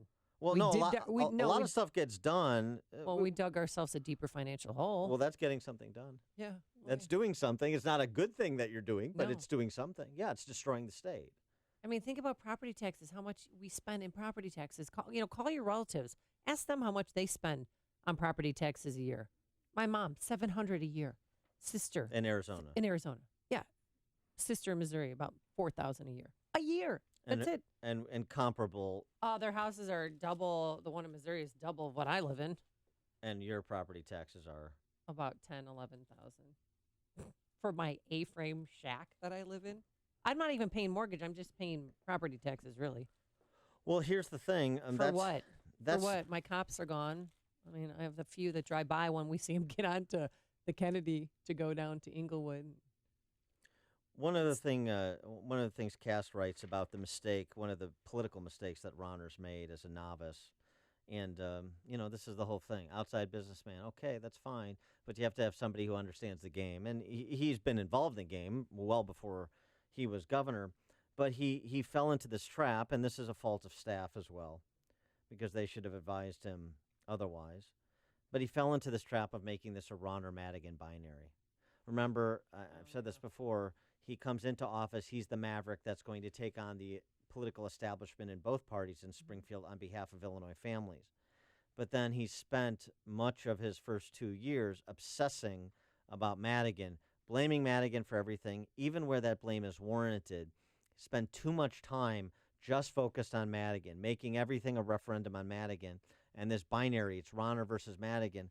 A lot of people, I think, hear that and they just hear two politicians fighting.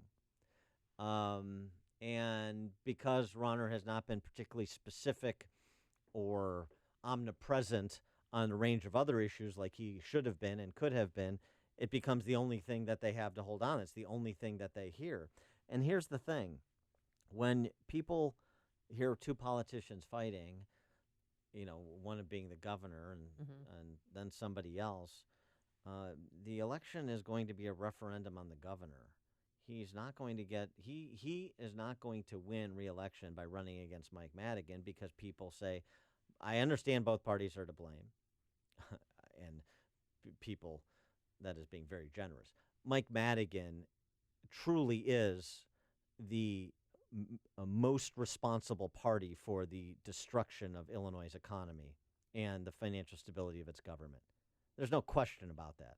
But I'm giving you kind of what I think the semi-engaged voter is thinking. I hear two politicians arguing. I think both parties are to blame. I don't really like either party, but this guy's the governor, and I expect more from the governor.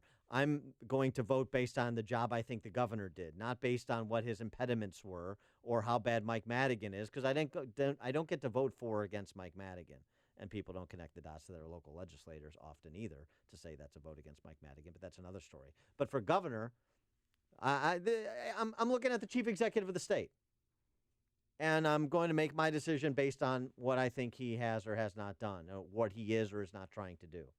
And the obsession with Mike Madigan, I don't think has been productive. Cass puts it very well in his piece, where he talks about Mike Madigan's patience. It's a really, really good line. It really sums this up nicely. Why can't I find it? He references a Madigan friend in commenting on both Rauner and Madigan. Rauner is about action in business, said a longtime Madigan friend. Mike is about patience in politics. You can't finesse Mike out of anything. He's been doing this all his life. And then Cass adds, add now, after sitting in the trenches, Madigan unleashes, and now, after sitting in the trenches, Madigan unleashes the hammering. And this is, these candidates are coming out. That's the point. It's the idea of Madigan traffics and patience in politics because he's got a long vision.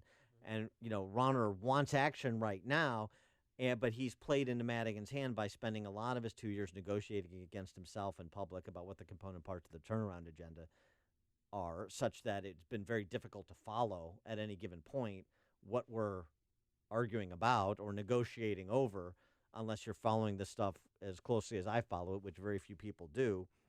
So it's just kind of been lost in the muddle. And Rauner needs to, I think, reestablish his Maverick brand, and it's going to take more than his Carhartt wear to do it. And he also needs to frame the reelection, I think, around a single big idea or a single big issue that galvanizes people. And, what I've suggested ad nauseum, but you're going to hear it for the next 18 months, is property taxes. Right. That's the referendum question. There was this great man quoted in the piece. Yes. Dan Proft from WIND. I don't know if you've heard of him. I enjoy his work. In Illinois, your home value goes up, your property taxes go up. Your home value goes down, and your property taxes still go up. Illinois is a home equity desert. The value of your home is being taken, Proft said. And the government is taking your largest investment away chunk by chunk. If you can't stoke a revolution with that, then you've got me. End quote. Greatest man alive. Yeah. I just quoted. Yeah. No, but it's true. What you said, it's true. Well, I think it just comes down to this, the way I'd frame the question. Part of like what you try and do in a campaign is drill. There's so much to talk about, particularly at the gubernatorial level. There's so much to talk about. There's so many issues. You can get pulled in a lot of different directions. So you have to really focus a message that you want people to consider, a question you put to them that you want them to answer. And if you answer in the affirmative, then you're voting for me. And if you answer in the negative, then you're voting for the other guy.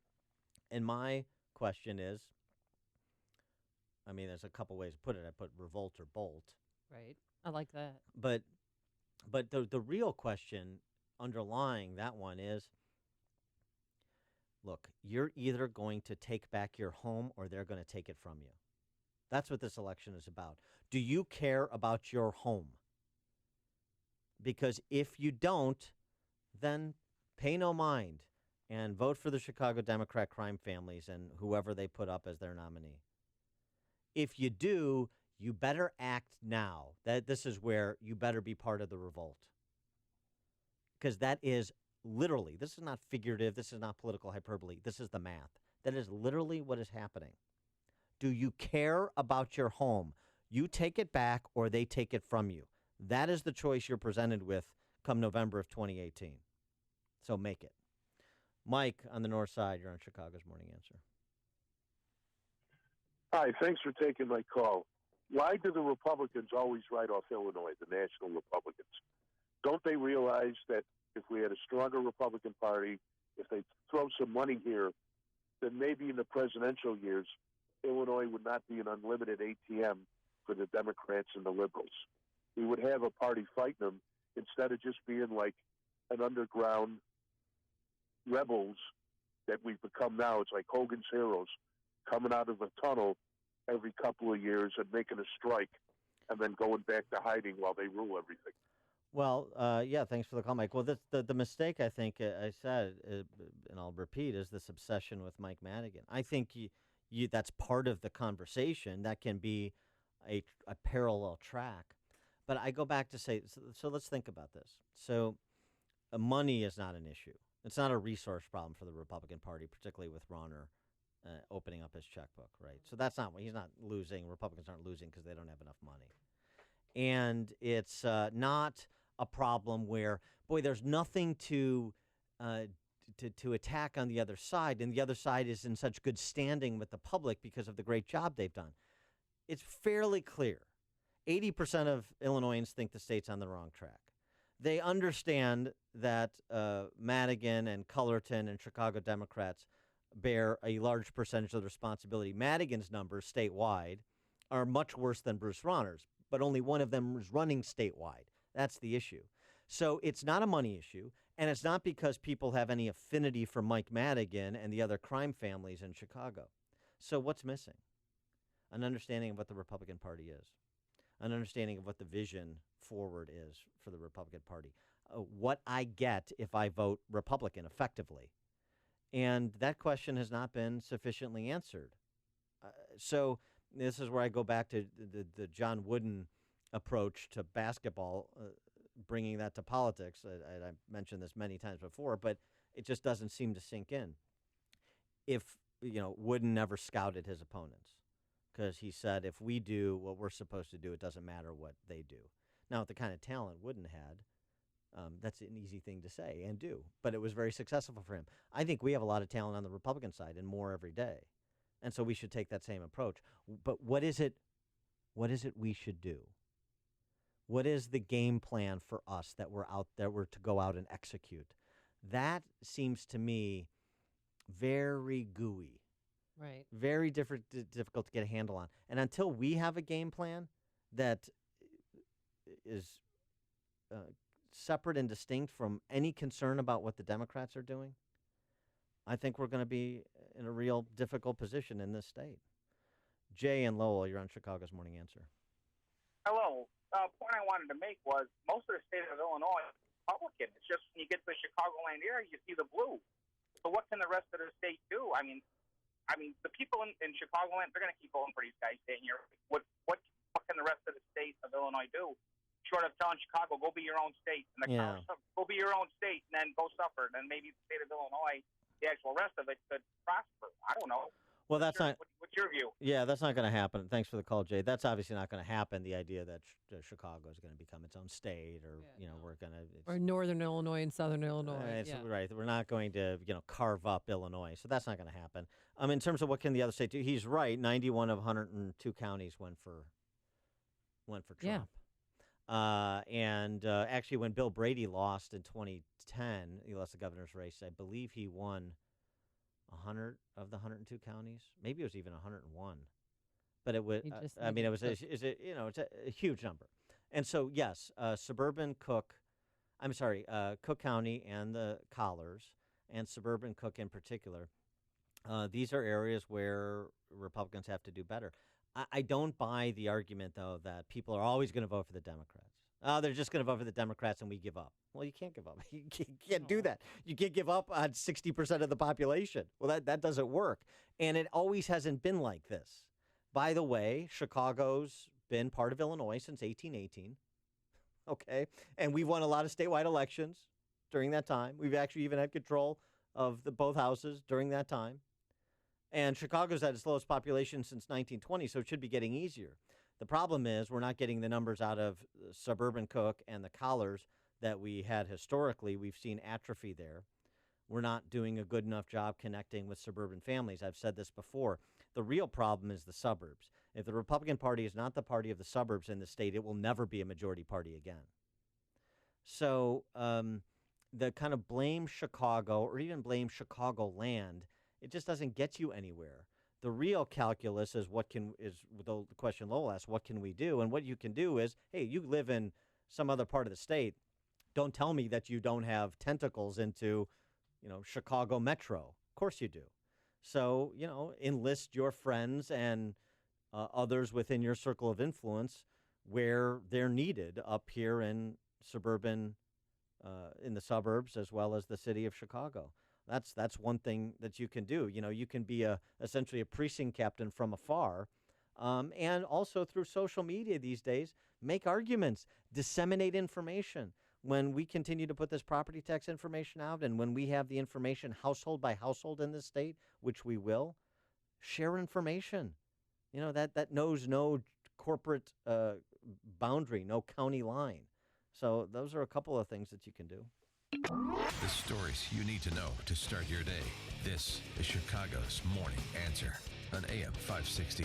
The Answer. I'm Keith Peters in for Lou Dobbs. Partisan power struggle could shut down Washington, and another retailer succumbs to an online buying trend. Those stories next. Hi, folks. Are you an individual or business who owes at least $10,000 to the IRS? Are your wages being garnished? Has your bank account been levied? Do you have years of unfiled tax returns and you're losing sleep at night worrying about it all? Rapid Resolution Tax Group is a team of tax attorneys, enrolled agents, and tax professionals who have helped thousands of people with problems just like yours. They're accredited with a Better Business Bureau, and they guarantee same-day contact with the IRS. If you qualify, Rapid Resolution Tax Group can work towards settling your tax debt for less, removing penalties and fees, and stopping levies and garnishments. They're not intimidated by the IRS, and they promise not to let the IRS intimidate you. Call the professionals at Rapid Resolution Tax Group. They're at 800-601-2929. 800-601-2929. That's 800-601-2929.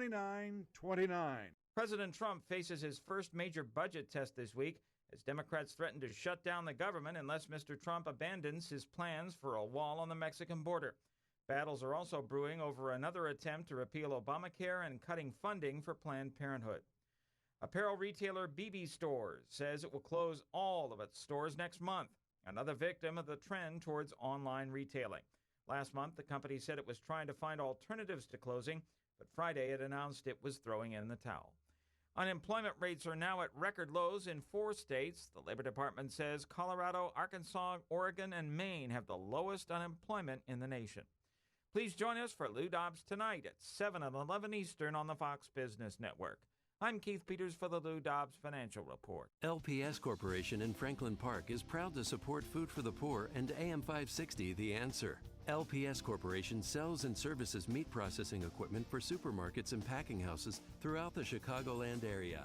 They also offer a wide assortment of handcrafted, quality seasonings and marinades to add just the right flavor to your culinary creations. From grinding, stuffing, mixing, and slicing to flavoring meats and packaging meats, LPS Corporation does it all. They also have free training classes that teach you how to create delicious sausage, salami, lunch meats, and more using authentic Italian products and taught by technicians from Italy. LPS Corporation, food processing equipment, supplies, and service to help your supermarket or packing house run efficiently each and every day.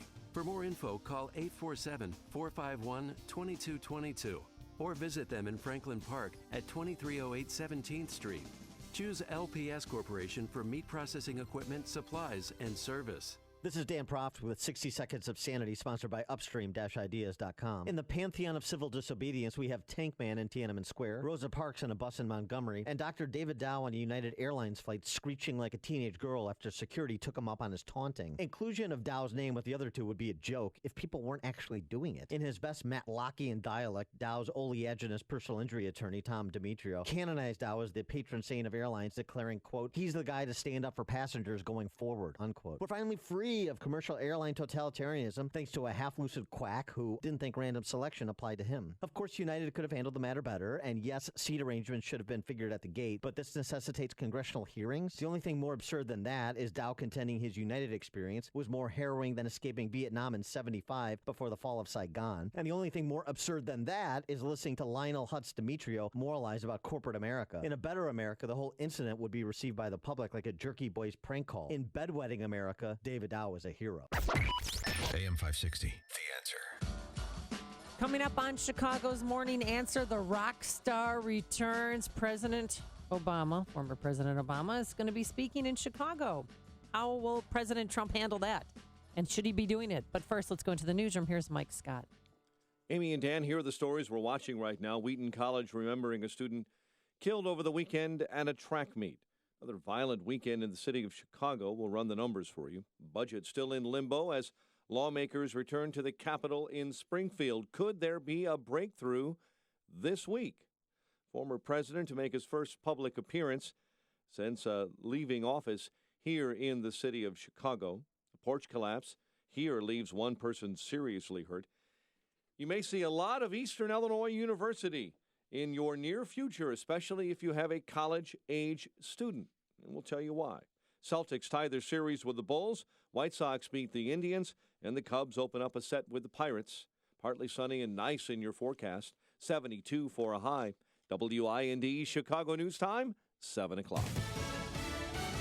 Fox News Radio. I'm Dave Anthony. They're back at the Capitol this morning. And as Congress returns from break, a Friday deadline looms to pass a budget to keep the government open, but a wall may be in the way. Fox's Rachel Sutherland live in Washington. Dave, Democrats and Republicans are already digging in their heels over border wall funding. Attorney General Jeff Sessions. I can't imagine the Democrats would shut down the government over an objection to building a down payment on a wall that can end the lawlessness. House Democratic leader Nancy Pelosi told NBC it's up to the GOP to keep the lights on. The Republicans have the votes in the House and the Senate and the White House to keep government open. Lawmakers were expecting to take up wall funding later in President Trump's fiscal year budget request. But last week, the administration said they want the money now. Dave. Rachel, the French have rejected politics as usual in their presidential election. Fox's Simon Owen live in Paris.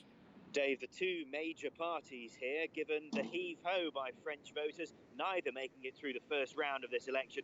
Instead, next month's runoff will be between independent, pro-EU centrist Emmanuel Macron and far-right leader Marine Le Pen, with her tough talk on crime and immigration. At an election night party, Le Pen supporter Gabrielle Deschamps told me she offers common sense. We have to change. We have to try something new, and she's proposing a new path. But it seems many voters consider Le Pen too extreme. Opinion polls suggest she's heading for a heavy defeat. Dave? Simon, in 12 hours, Arkansas will kill a killer. 90 minutes later, another will be injected. The first back-to-back executions in the U.S. since 2000. Attorney General Leslie Rutledge tells KATV. As of this point right now, there are no stays in place for either Marcel Williams or Jack Jones. And both admit they're guilty of rape and murder, but Williams weighs 400 pounds. Jones is diabetic with an amputated leg. They hope a court sides with their concerns. The injections will be very painful. Fox News Radio, fair and balanced. 41 and sunshine on this Monday morning, 7:02 on AM 560. The Answer. Good morning. I'm Mike Scott. Wheaton College community mourning after a student was killed over the weekend volunteering at a home track meet.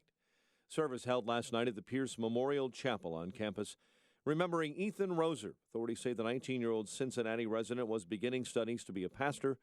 He died after he was struck on the head Saturday during the hammer throw event. Roser was transported to Good Samaritan Hospital in Downers Grove, where he was pronounced dead. An autopsy is planned. Search is underway at this hour to find a man accused of putting a plastic bag over a girl's head and then trying to kidnap her on the west side. Authorities say the child was playing on the sidewalk near Jackson and Lockwood when she fell off her bike. A suspect approached and then placed that bag over her head. The girl kicked him, then that man ran away. Another weekend, another bout of violence in some Chicago weekends. Police say as of late last night, 7 were killed, 31 others shot and wounded over the weekend. One person is in serious condition after a porch collapsed in the Edgewater neighborhood. The incident, according to Chicago Fire, happened in the 5800 block of North Winthrop. The victim transported to St. Francis Hospital in Evanston. Former President Barack Obama is in town making a public appearance, his first since leaving the White House. Former president will speak about civic engagement on the campus of the University of Chicago. And don't be surprised if you see many ads this week on social media for Eastern Illinois University. Lots of ads for high schoolers considering college. School announced last week a new push to boost online enrollment. EIU struggling to find students right now. Enrollment down to 6,700. It was over 8,500 just 2 years ago. Celtics even their opening round set with the Bulls, 104-95. Boston with the win in spite of 33 for Jimmy Butler.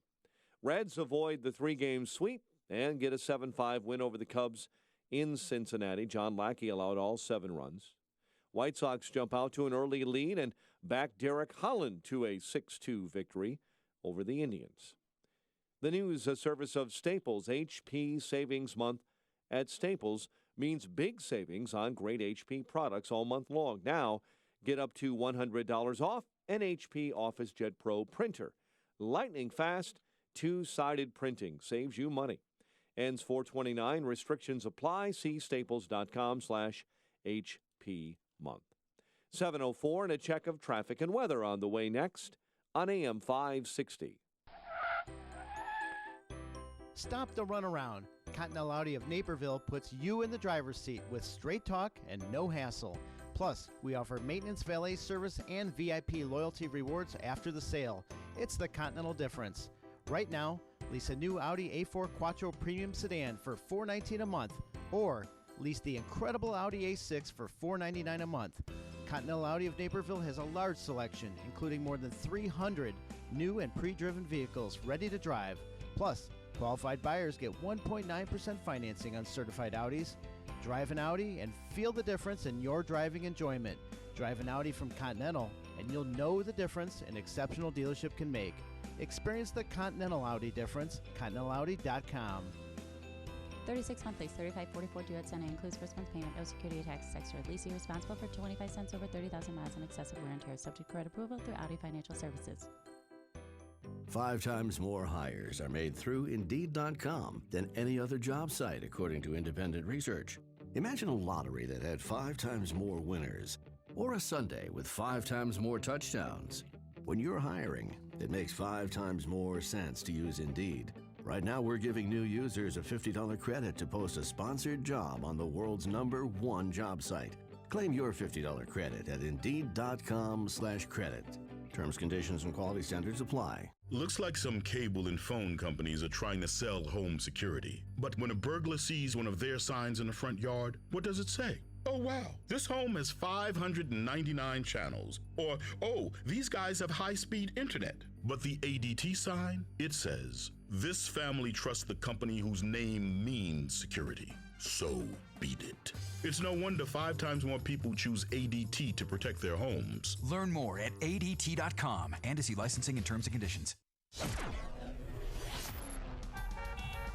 7:06. Let's get an update on the roads in the Alarm Detection Systems Traffic Center. In for Jim, Here's Dominic Fortini. A little bit slow this morning on the inbound Edens, 2 to the junction at 26 minutes late. Cook in. Inbound Kennedy, 55 minutes. O'Hare to downtown, 19 in from the junction. A bulk of that delay between the O'Hare extension and the junction. Express lanes once you reach them. A good choice at 16 minutes. Inbound Ike, an hour 23. Thorndale in an hour 9 in from Manheim. Heavy Manheim to Damon. Outbound delays Pulaski to 25th. Inbound Stevenson, an hour 25 from 355 into the drive. An hour 11 in from the Tri-State. Biggest part of that delay between the Ryan and Lakeshore Drive thanks to ongoing road work. Outbound, you've got the left lane blocked at Kedzie with a crash. 50 minutes from Lakeshore out to 355. Hefty delays inbound I-57 begin near 111th. Finally, the off-ramp reopened after that earlier crash near Maple off the northbound side of 355. Traffic answers when you need them the most. I'm Dominic Fortini on AM 560. The Answer. Chicago's Morning Answer continues next. Your official Chicagoland weather forecast. From the aircomfort.com Weather Center, here's meteorologist Kevin Snyder. Today, partly sunny, high 71. Tonight, partly cloudy, low 52. Tomorrow, periods of clouds and sun with a high 75. Little rain late at night, low 60. I'm Kevin Snyder on AM 560. The Answer. 41 at O'Hare. Next news, 7:30. Chicago's Morning Answer with Dan and Amy continues next on AM 560. The Answer. This hourly segment is brought to you by Get Down to Business with Shalom Klein, the show for business and jobs powered by Tandem HR. Heard Sunday evenings at 6. This is Chicago's Morning Answer with Dan Proft and Amy Jacobson on AM 560. The Answer.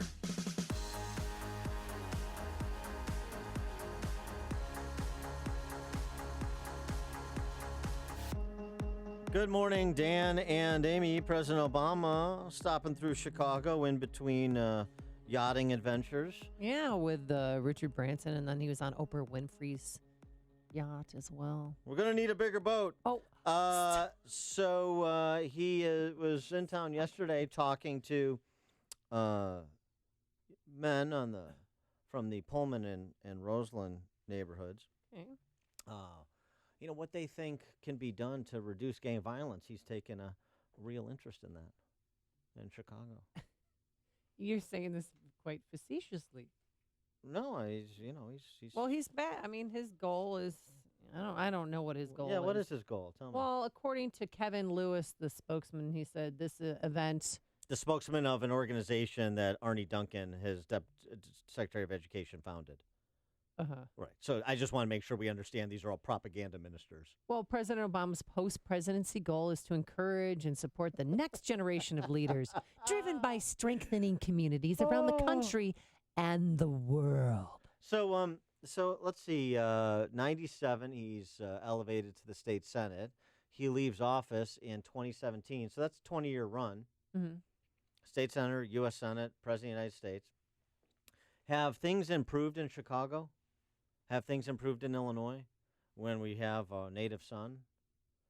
We have a state senator to U.S. Senator to President of the United States. Chicago's better. It's safer.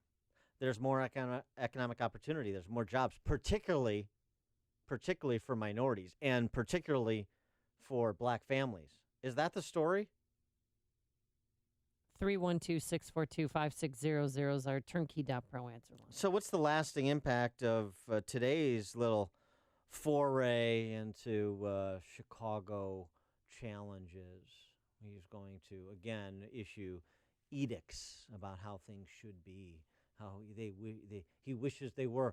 I'm sure he'll reference his community organizing roots. Oh, yeah. Still looking for that one steel worker that he actually got a job. But we'll get back to you if we ever find one. And where is Chicago? I wonder if anybody at the Institute for Political Skullduggery that David Axelrod lords over at the University of Chicago will ask him that question. Because here's the thing.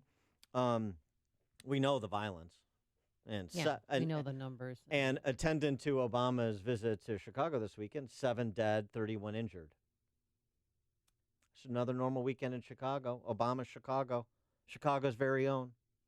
Oh, and Chicago also features the highest black unemployment rate of any metropolitan city in the country. Half of young black men, this is the Urban Institute study, left organization. Half of young black men in Chicago are neither in a job or in school. Do you think that has some correspondence to the incidents of violence? I do. Yeah. By the way, Illinois in general, since he was a United States Senator representing Illinois, as of last fall, Illinois' black unemployment rate statewide, 15%. Ooh. Highest in the nation. Compare that to our neighbors, Indiana, under 10, Ohio, about 10, Missouri, about 8, Michigan, about 9, Texas, 6. So I'm just, again, for all of those who, because he had Hadia Pendleton's mom to one of his State of the Union addresses, because he would reference it from time to time, because he would wring his hands, President of the United States, a United States Senator, from Illinois, obviously, a state senator representing Hyde Park and Kenwood areas, areas that certainly have their own challenges with violence. Mm-hmm. And what has he done? Oh, I know what he's done. I know what one of his accomplishments was, is to prevent children like his children from getting access to better schools. He turns out to be the racist. He turns out to be the person who discriminates against poor minority children, because he's an opponent of the same opportunities that he was able to afford his children because of his political clout and because ultimately of his money as well, that all of which he earned in public office, of course. Well, today he's meeting with 300 students. They're having 6 kids on stage with him. A student from Northwestern, a student from Chicago State, from Loyola, and they're going to be asking him questions after he speaks. And I'm sure he's going to have something to say about President Trump, which I hope he refrains from doing that. I mean, George Bush did not get involved and critique or say a word about President Obama and the way he was running the country. Text from 773, Obama couldn't find Marquette Park with a map. Exactly right. The point is he was a tourist in Chicago. He was never of Chicago. We adopted him. We loved him. Well, right, but that was the whole point. He was the Manchurian candidate for the radical machine left in the city. Mm-hmm. If anybody knows anything about his time in the Illinois General Assembly, which I do. Yeah. How long was he there? Did he ever? Well, he was there for 7 years, so they got elected to the Senate, but the U.S. Senate. But the point is, he was squired around the General Assembly like a designer dog by Emil Jones, like his little cockapoo that he would pet. Little lap, yeah. That's what he was. Dog. He was protected because they all saw, well, not all, but some of them saw star power there, and they wanted to ultimately elevate. And I'm sorry for the dog reference because I know he likes to eat dog. Oh, you stop. So I apologize for that. Stop it. But this was always somebody who was going to be the face guy for all of the ugliness of Chicago politics, the machine politics, as well as the radical left politics. And that's what he was. That's all he ever was. That's all he is to this day. And so I know, because we suffer from this virulent strain of Stockholm Syndrome in Chicago and Illinois, we hear him speak in mellifluous tones about his concern for black families, his concern for those afflicted by violence in their neighborhoods. He's just reading his lines. He's just reading his lines. He's an intellectual lightweight. He's a panty waist of a man, and all he ever was the face guy for the machine, and then the face guy for the radical left that has now subsumed the Democrat Party. There's my summation. I'll get your reaction. 312-642-5600 is our turnkey.pro answer line. Pete in Montgomery, you're on Chicago's Morning Answer. Good morning. Good morning. Morning. So it's obvious. He's come back to do the one thing and only thing he was ever qualified to do, community organize, whatever that is. Well, he didn't do a very good job at that either. We're still looking for that steel worker he helped get find work. I have no idea what a community organizer actually does. Well, if you arrange a block party and apply for a permit with your alderman, you're considered a community organizer. Sure, you just organize a community. No, I'm not kidding you. I'm a community organizer because I filed for a permit to have a block party. Great work. And you know what? Maybe you should run for president, Amy. Yeah. Yeah, that'll go well. You should. Yeah. Thanks for Same qualifications. Yeah. Thanks for the call, Pete. But I just don't know how he's going to refrain from ripping on President Trump, because President Trump accused him via Twitter of hacking his phone lines. And I mean, he didn't do it. Maybe Susan Rice ordered it. Maybe I'll admit that today. Yeah, that's right. Will there be a question about his henchman, Susan Rice?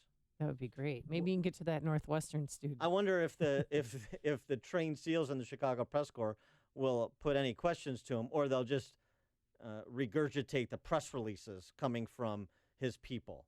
I suspect the latter, because that's what they do. Well, there's going to be a pool camera in there, and I don't know if boy. the press is going to have access to him. Oh no, yeah. Don't ask him any tough questions. Don't push for access too. I mean, this is somebody we're just supposed to kneel before. I understand. Going to lead every newscast. I understand the disposition of the Chicago Press. By the way, just on Trump, interesting ABC News Washington poll over the weekend. Trump voters, any regrets? Only a few have any regrets. 96% of people who voted for Trump said they would do it again today.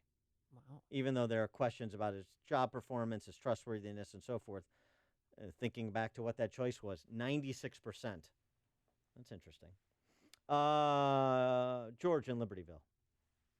Hey, guys. Yeah, Dan, I think 95% of the people that are going to be at that rally have no idea and never even heard of Susan Rice. First of all, that's probably part of the problem.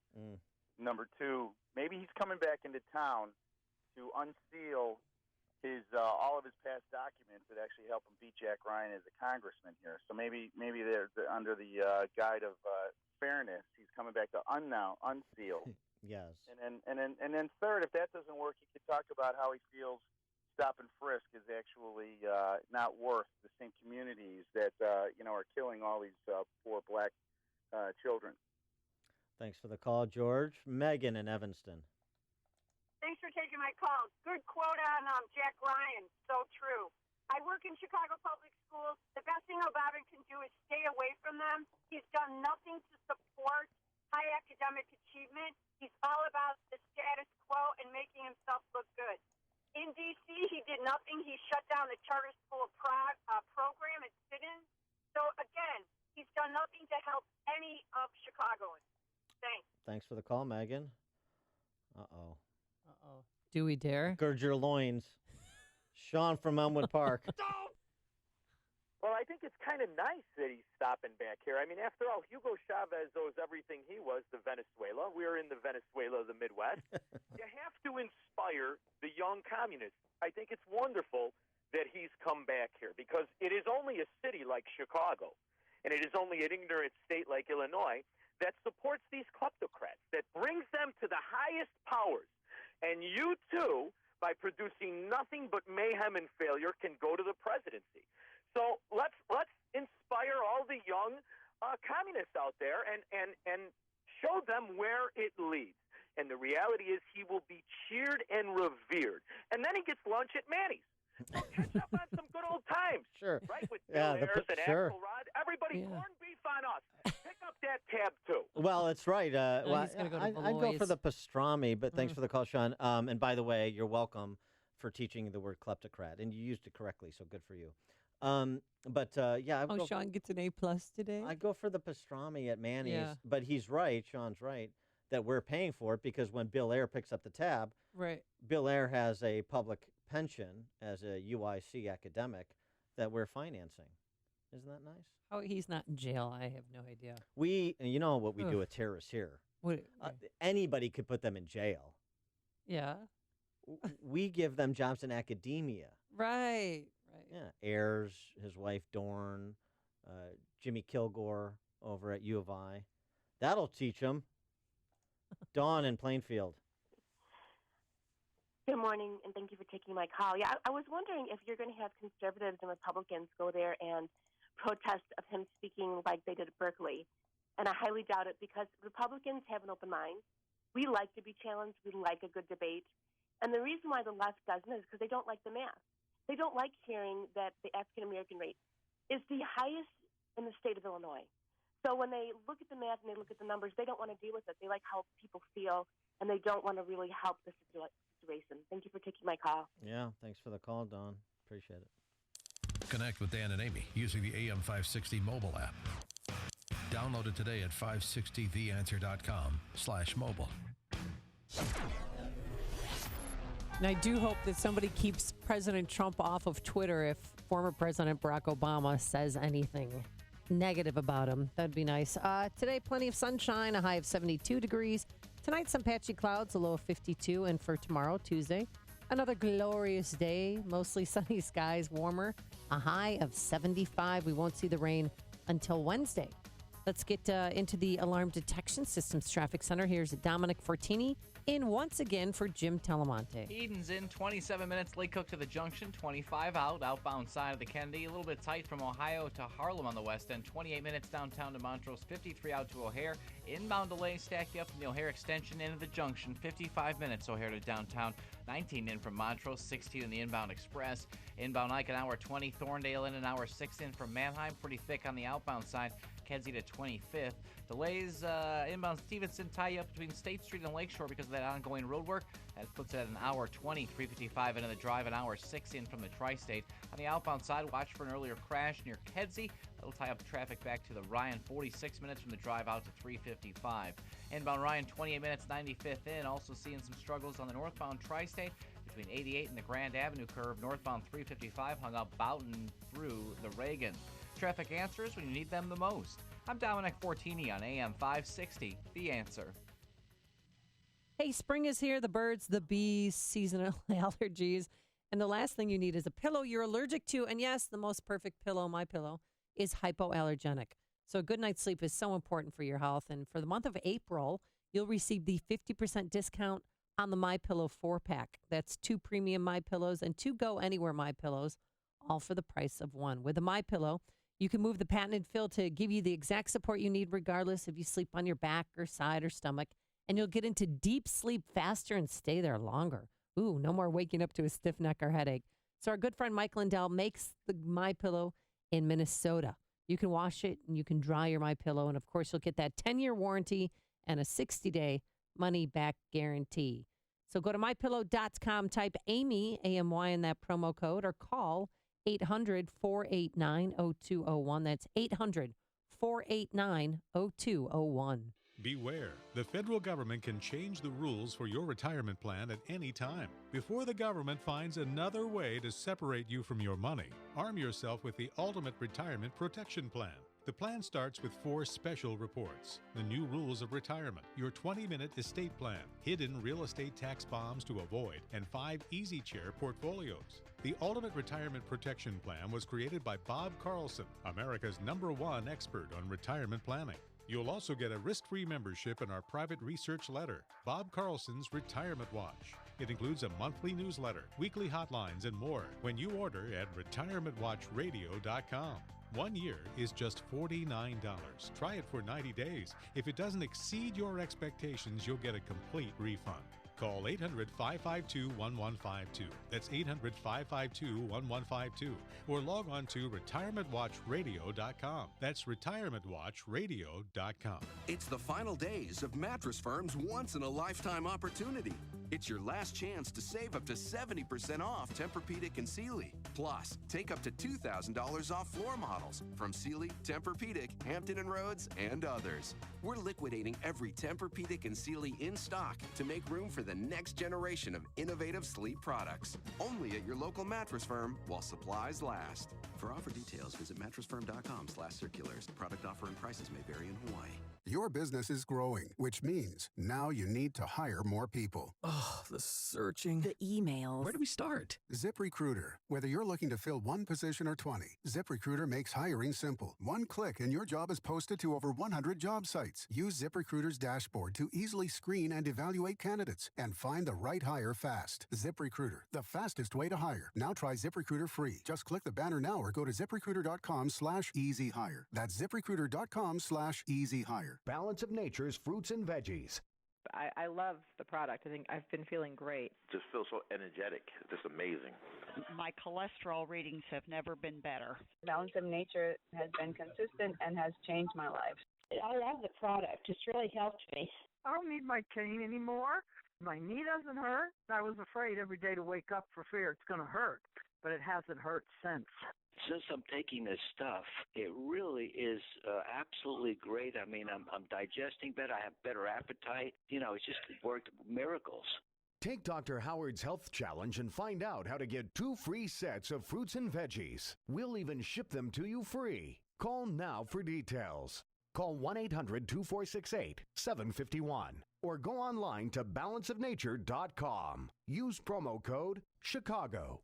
You have a wonderful company. I love my Balance of Nature. My whole life is so much better. Signature Bank is Chicago's fastest growing independently owned business bank. It's a bank where relationships still matter.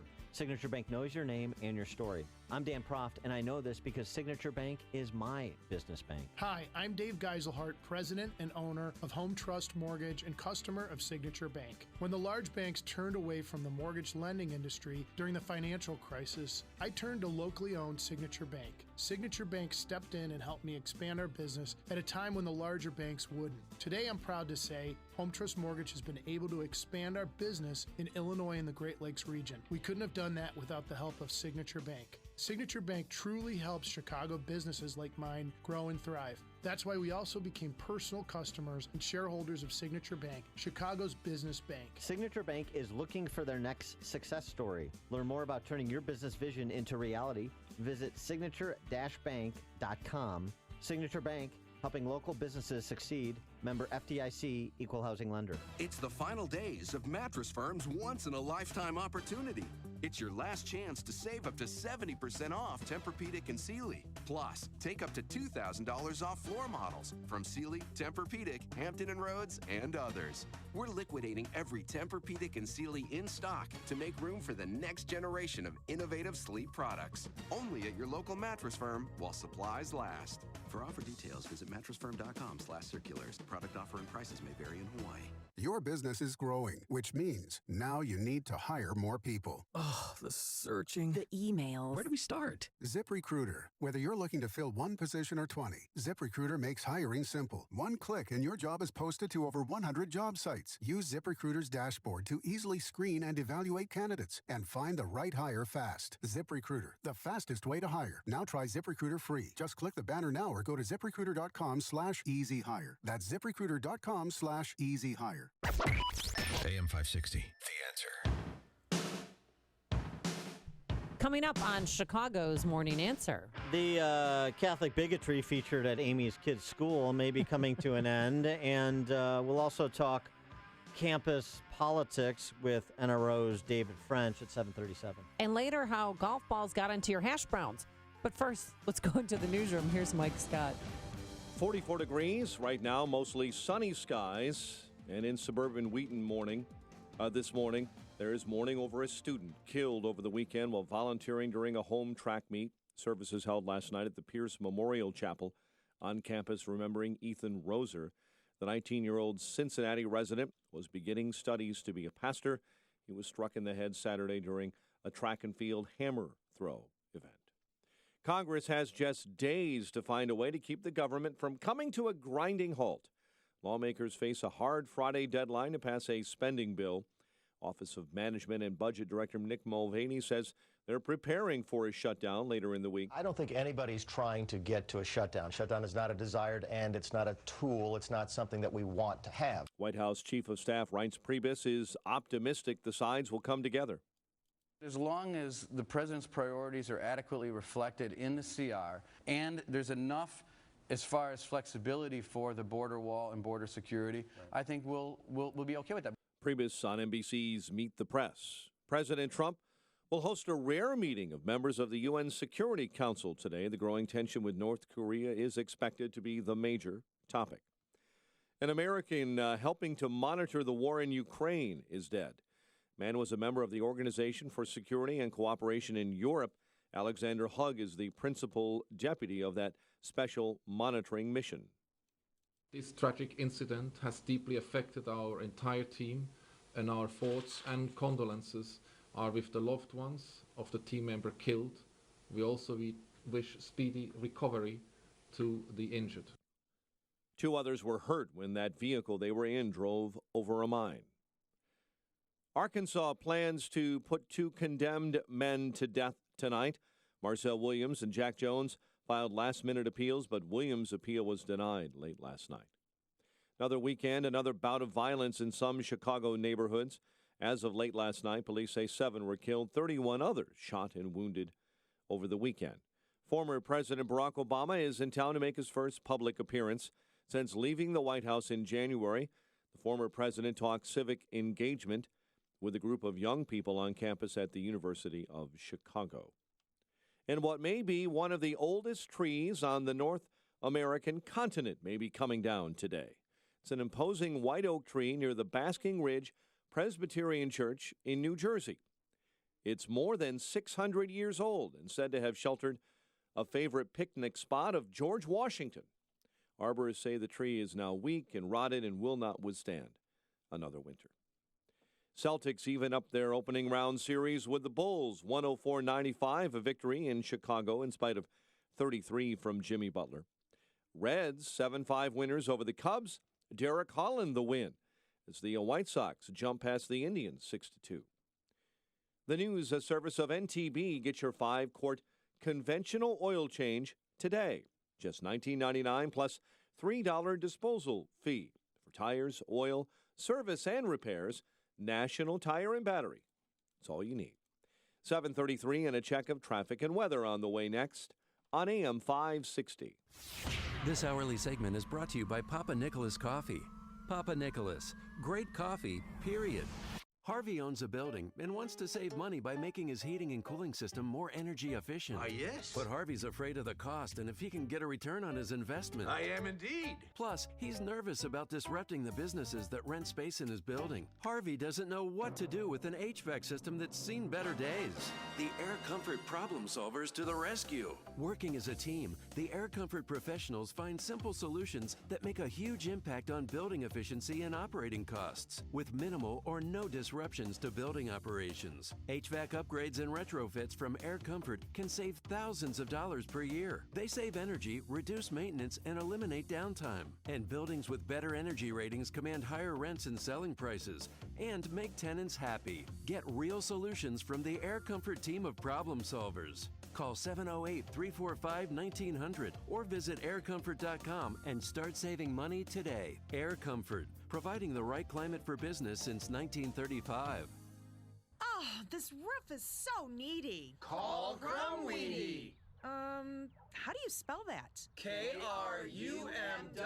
Oh, just go to myroofisneedy.com. If your roof is needy, call Crumweedy. This is Greg Olson of Crumweedy. And I'm Mark Olson from Crumweedy. We are a third-generation family-run business, and we have been doing Chicagoland roofs since 1953. You can't do that unless you do really great roofs. We share the same conservative values as you, and we want to do your roof. Here's what you can expect. First, no high pressure. You make the choice. Whatever option you choose, count on getting a roof that lasts at a fair price. You see, application is the key. We follow the manufacturer's specifications so your warranty is intact. A lot of companies don't do that, and that could void your warranty. Our installation is outstanding. No horror stories here. The roof you need that will fix your problems. When your roof is needy, call Crumweedy. Go to myroofisneedy.com. myroofisneedy.com. 7:35. Now a check of the roads in the Alarm Detection Systems Traffic Center. In for Jim, here's Dominic Fortini. Inbound side of the Kennedy, sluggish from Cumberland all the way downtown. 42 minutes O'Hare, 23 in from the junction, 22 in the inbound express. A little slower on the outbound side, Washington to Montrose. 42 minutes downtown to the junction, 59 to O'Hare. Still pretty solid inbound Ike, an hour 20. Thorndale in an hour 6 in from Manheim. While the inbound Stevenson slam with traffic. State to Lakeshore, an hour 29 from 355 on the drive. An hour 14 in from the Tri-State. Still pretty slow on the outbound side as you pass by Kedzie after an earlier crash. Inbound Ryan, 28 minutes, 95th into downtown. 15 on the outbound trip. Inbound I-57 still with delays, 111th into the Ryan. And watch for some double-digit slowdowns northbound Tri-State that begin right near 88. Traffic's a service of NTB. Get your 5-quart conventional oil change today, just $19.99 plus $3 disposal fee for tires, oil, service, and repairs. National Tire and Battery, that's all you need. Traffic answers when you need them the most. I'm Dominic Fortini on AM 560, The Answer. Chicago's Morning Answer continues next. Your official Chicagoland weather forecast from the aircomfort.com Weather Center. A partly sunny and nice day ahead, high 72. Patchy clouds and 52 overnight. Currently 44 at O'Hare. Next news at 8. Chicago's Morning Answer with Dan and Amy continues next on AM 560, The Answer. Listen to AM 560 on your mobile device. Now available on iHeartRadio. Online at iHeartRadio.com. You want more than just the headlines? Find out what's going on and what it means with me, Dennis Prager, this morning at 11, right here on AM 560, The Answer. Top of the morning, Dan and Amy. And next up, we've got a gentleman who's quickly become one of my favorite writers at National Review and in general. He is David French. I had the opportunity, which was a real treat, to sit down with David and tape an Against the Current long-form interview. So we've got a few minutes with David today, but if you want a good hour of full, unfiltered French, then you want to go to upstream-ideas.com and check out the interview that I did of Mr. French. Unfiltered French. It sounds like a new segment. Well, it could be. You know? Yeah, that could be.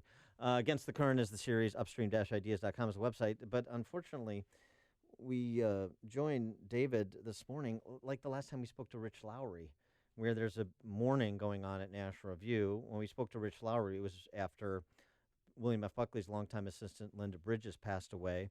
Today, it's mourning the loss of Katie O'Byrne, a longtime National Review contributor, editor. You saw her on television a lot if you paid attention in the 90s and the first part of this century on shows like Capital Gang. A very eloquent voice for conservatism, and she passed away over the weekend, and there's been a lot of tributes coming in from Mona Charen and Rich Lowry and a lot of the staff at National Review and in conservative circles more generally. David French, senior writer for National Review, as well as senior fellow at the National Review Institute, and a constitutional lawyer, joins us now. David, thanks for joining us. Appreciate it. Thanks so much for having me. I appreciate it. Did you have any intersection at National Review or in your professional life with Katie O'Byrne, and did you want to weigh in on her passing at all? Yeah, very, unlike, because I joined National Review full-time pretty recently. Right. Unlike a lot of the guys who came up, literally since out of college with the National Review, I'd had very brief interactions with her, but I tell you, she had such a profound impact on my colleagues and the folks that I've worked with that it was not unexpected news because we had known of the terrible diagnosis, but when it happened, it was very sad. And I think to understand her impact, you go to nationalreview.com and you read some of the pieces there and how heartfelt they are. And you really realize, that people, the impact that people can have in professional lives and personal lives at the same time. It's a pretty amazing tribute to her and to her influence. And she was quick with the quip too. In one of the tributes I read, where she said once that when a man marries his mistress, a job opening has been created. It's just giving you a sense of wow. It's just like trenchant insights into cultural issues. It's good stuff. Now, before we get into the issues of the day, you hail from Columbia, Tennessee, and yes. This is the reputed mule capital of the world. What? That's correct. Yeah, the mule capital of the world. And lest people scoff at that, I want you to tell the story how, but for the mules from Columbia, Tennessee, we'd all be speaking Russian. Exactly. Well, there's a period in the Afghan War in the 1980s when the Soviet Union invaded Afghanistan, when there was a need to send Stinger missiles over mountain ranges, and this is all recounted in Charlie Wilson's War. And the Afghan donkeys weren't up to the task, and so allegedly some Columbia mules were recruited to carry the Stinger missiles over the mountains to be used against the Soviet helicopters and help turn the tide in the war. So we claim to be the mule capital of the world. We have a Mule Day every year in April. So I think, I don't know how many competitors we have for that title. Mule Day. Well, the real question is All the kids off school on Mule Day? Well, yeah, and when does Tom Hanks play the mules in the movie about the mules? Right. That's the glaring hole here in the story of the Cold War is we have not had the mule movie. Absolutely. All right, you recently wrote a piece about O'Reilly per his departure from Fox last week, and you talked about the toxic conservative celebrity culture. Explain what you mean. Yeah, what I mean about that, and this is something that I've been disturbed about for a while, is that it seems like in conservative media, the media's been good at elevating people because they're fighters, or because they tell it like it is, or tell people off, and at the same time that they've had some pretty glaring and pretty obvious character flaws. I mean, look, a lot of this stuff about O'Reilly has been known for a long time, and people look the other way because they love the no spin zone. And then we have some younger conservative people, conservative celebrities rising up, like a Tommy Lauren or a Milo Yiannopoulos, and they love how they tell off the other side. And it can be a toxic culture because you're forsaking other values just for their righteous indignation. And this is kind of the flip side of what you see on the left with these left-wing celebrity comics who, they're the coin of the realm for them is that they're mocking and they're condescending. And then on the right, you've got all of this anger and righteous indignation. But what's happening often is you're covering up a multitude of sins for the sake of these ratings, for the sake of the temporary satisfaction of seeing someone tell off your political enemies. But, you always tend to pay a price. I mean, down the line, Tommy Lauren, Milo Yiannopoulos, they rose fast, they fell fast. Bill O'Reilly rose for a long time and has now fallen really fast. So has Roger Ailes. I mean, it's exposed a culture at Fox News that had been enabled for a long time. It turned out to be really toxic. And so I think it's important that we find people who fight fair and also have some honor and integrity in their lives. Well, Bill O'Reilly is going to release a new episode of his No Spin News podcast today. Do you think he's going to be, apologetic, or is he going to be feisty and just deny it? What do you think we're going to hear from him? I don't know. I mean, this is a guy who's been really, really feisty and fought hard, even when he's written checks for sexual harassment lawsuits totaling $13 million. And look, I've been around the law long enough, and I've actually been around employment law long enough. And back before I joined National Review, I was a commercial litigator years and years ago. And I know what a nuisance settlement is. That's when you pay somebody a little bit of money to go away. Mm-hmm. $13 million is not a nuisance settlement. $13 million, that amount of money paid out to several women, is not what's paid out when there's no merit to allegations at all. And, some of this stuff has been caught on tape. So, he should be contrite. He should be apologetic. But I think that's one of the reasons for his downfall is that he wasn't. He never was. And, I hope he is. I hope he, has some personal transformation here. But look, the conservative movement's just got to stop overlooking this kind of thing simply because you like that people fight really hard, or you like that they're on your side as opposed to the other side.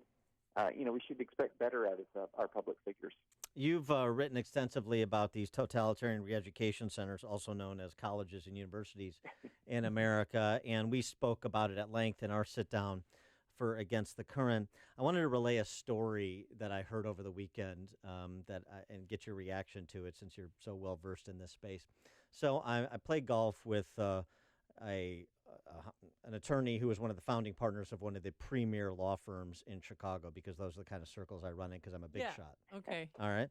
And he was at a dinner with Steve Wynn, of course, the casino mogul who is now the RNC finance chair. And Steve Wynn told him a story because they were talking about the intolerance on campuses and the restriction of free speech and free expression. He said, let me tell you a story. This is Steve Wynn telling this small group. He is a University of Penn grad, so Ivy League.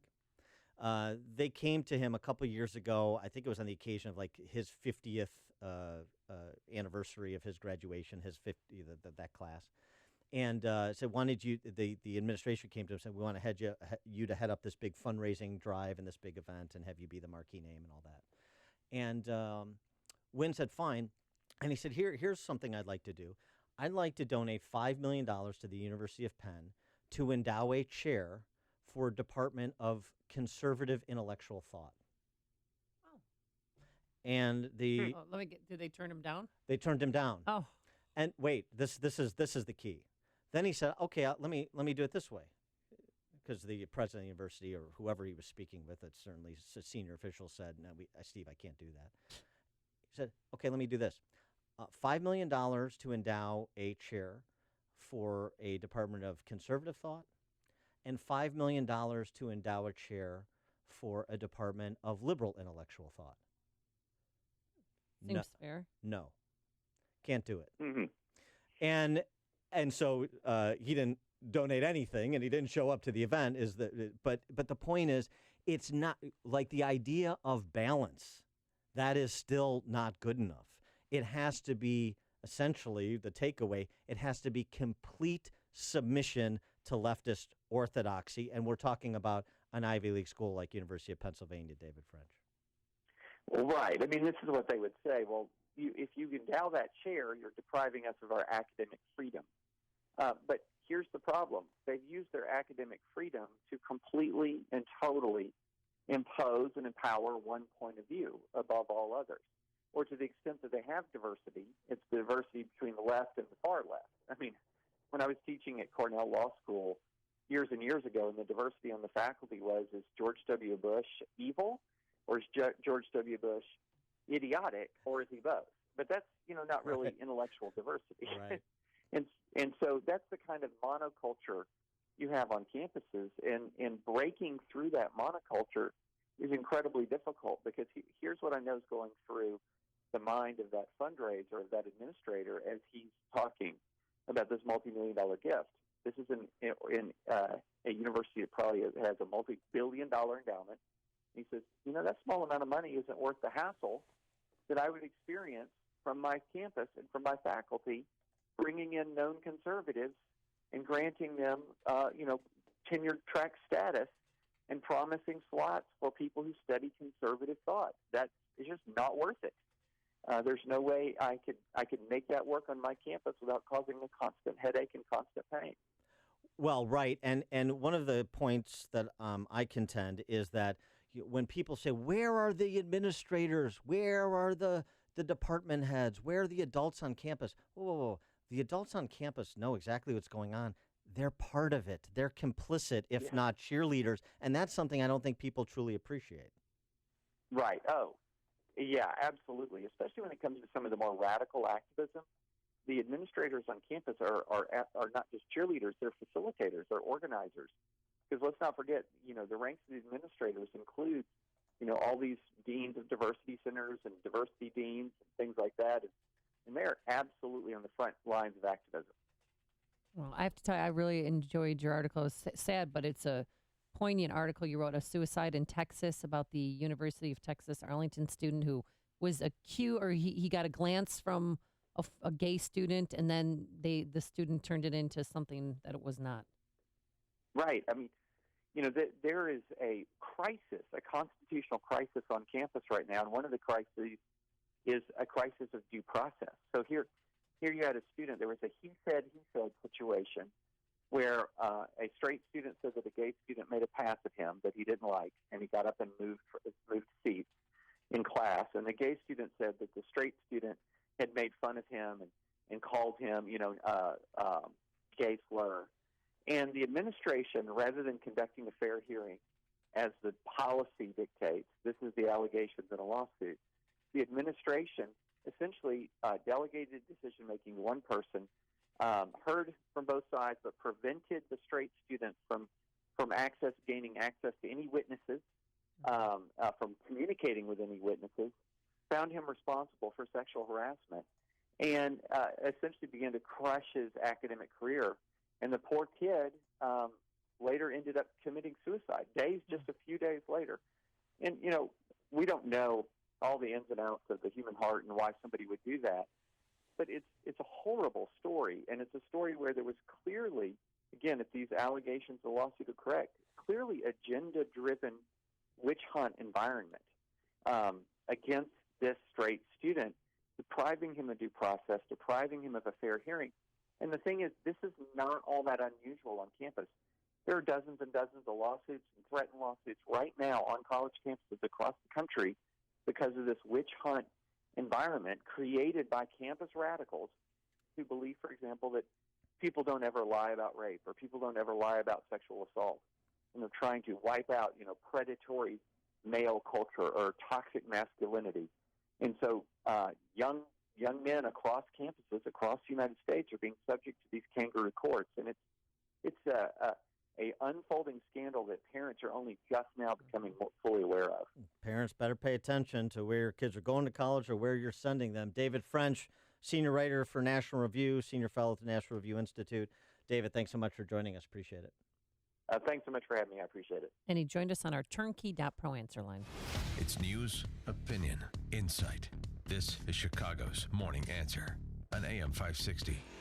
The Answer. Hey, Sean Hannity here. Some exciting news about Woodfield Nissan. Now, if you waited to buy your next car, there may never be a better opportunity to buy because Woodfield Nissan is drastically reducing the prices on all their new and used cars to make room for incoming inventory. Now, this is your chance to save between $4,000 to $14,000 off MSRP on brand new Nissans, and every new Nissan is on sale. No models will be held back. There's sure to be a car or a truck for you, so don't waste your time shopping around. Just go to Woodfield Nissan in Hoffman Estates. Choose from a huge collection of 2017 Nissan Altimas, Sentras, Rogues, and much more. Now available with 0% APR financing for 72 months. So what are you waiting for? The only place in the Midwest that I recommend you buy your new Nissan, Woodfield Nissan, just 2 miles west of the Woodfield Shopping Mall at Golf and Higgins, or just go to woodfieldnissan.com. Prices are plus tax, title, license, and dock fee, and savings off MSRP. 0% to qualified buyers is $1,389 per $1,000 financed on select models. 2 or more available at this offer. Hey, the school year is rapidly coming to an end, and maybe you've been looking back at this past year and you aren't too happy with your child's school experience. Well, now's the perfect time to start thinking about doing something different this fall. Don't send your child back to a school that you just aren't happy with. Think about sending your child to a private school at half the regular price, all thanks to halfpriceschools.com. At halfpriceschools.com, you can find local private schools from all over the Chicagoland area that are offering vouchers for a full year of tuition at half the price. There's no catch. Find a school near you, purchase a tuition voucher, and prepare to send your kiddie off to school this fall. It's really simple. They have schools in South Holland, Chicago, Arlington Heights, LaSalle, Peru, all over the place. So make private schools affordable for your family for the first time, but do not wait. These vouchers will sell out. Visit halfpriceschools.com. That's halfpriceschools.com. Harvey owns a building and wants to save money by making his heating and cooling system more energy efficient. Yes. But Harvey's afraid of the cost and if he can get a return on his investment. I am indeed. Plus, he's nervous about disrupting the businesses that rent space in his building. Harvey doesn't know what to do with an HVAC system that's seen better days. The Air Comfort problem solvers to the rescue. Working as a team, the Air Comfort professionals find simple solutions that make a huge impact on building efficiency and operating costs, with minimal or no disruptions to building operations. HVAC upgrades and retrofits from Air Comfort can save thousands of dollars per year. They save energy, reduce maintenance, and eliminate downtime. And buildings with better energy ratings command higher rents and selling prices and make tenants happy. Get real solutions from the Air Comfort team of problem solvers. Call 708-345-1900 or visit aircomfort.com and start saving money today. Air Comfort, providing the right climate for business since 1935. This is Dan Proft with 60 Seconds of Sanity, sponsored by Upstream-Ideas.com. In the pantheon of civil disobedience, we have Tank Man in Tiananmen Square, Rosa Parks on a bus in Montgomery, and Dr. David Dow on a United Airlines flight screeching like a teenage girl after security took him up on his taunting. Inclusion of Dow's name with the other two would be a joke if people weren't actually doing it. In his best Matlockian dialect, Dow's oleaginous personal injury attorney, Tom Demetrio, canonized Dow as the patron saint of airlines, declaring, quote, he's the guy to stand up for passengers going forward, unquote. We're finally free of commercial airline totalitarianism thanks to a half-lucid quack who didn't think random selection applied to him. Of course, United could have handled the matter better, and yes, seat arrangements should have been figured at the gate, but this necessitates congressional hearings. The only thing more absurd than that is Dow contending his United experience was more harrowing than escaping Vietnam in '75 before the fall of Saigon. And the only thing more absurd than that is listening to Lionel Hutz Demetrio moralize about corporate America. In a better America, the whole incident would be received by the public like a Jerky Boys prank call. In bedwetting America, David Dow was a hero.